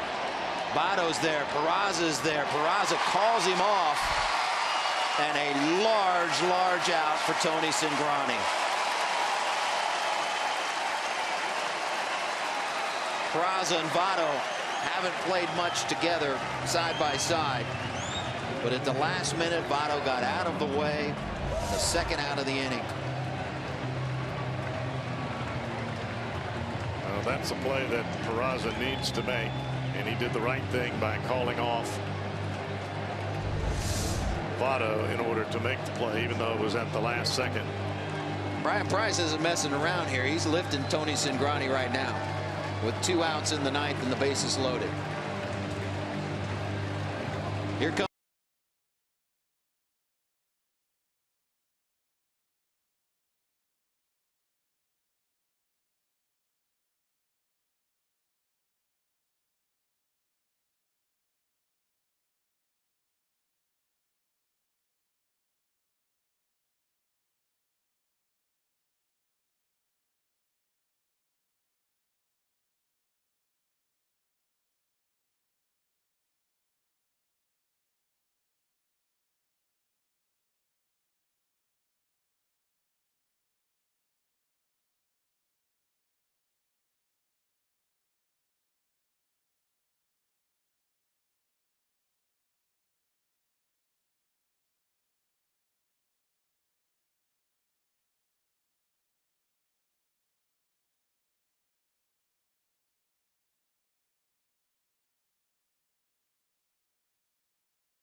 top of the 9th. Reds with a 1-run lead. Bases loaded. Ryan Braun coming to the plate. He'll face Ross Ohlendorf, and the two have tangled quite a bit. 20 times. 5 for 20 is Braun. 250 average off of Ohlendorf as you look at his season numbers. And you're put in a box if you're Ohlendorf, because you've got to throw strikes here and you've got to make Braun swing the bat. And Braun can be quite patient at times. First pitch from Ohlendorf. Upstairs, ball 1. This is what the game's all about, though. Bases loaded, 2 outs, 9th inning. One of the best hitters in baseball at the plate. Home team trying to close the door. That's what you're doing at home when you're throwing the ball up against the wall. Popped it up. Cozart calling for it, and Ohlendorf gets it done. Retiring Ryan Braun, and the Reds with a 1-run victory to open up this 3-game set. And they come out of the All-Star game, the All-Star break, with a win. 5-4 your final from Great American Ballpark. We'll be back right after this.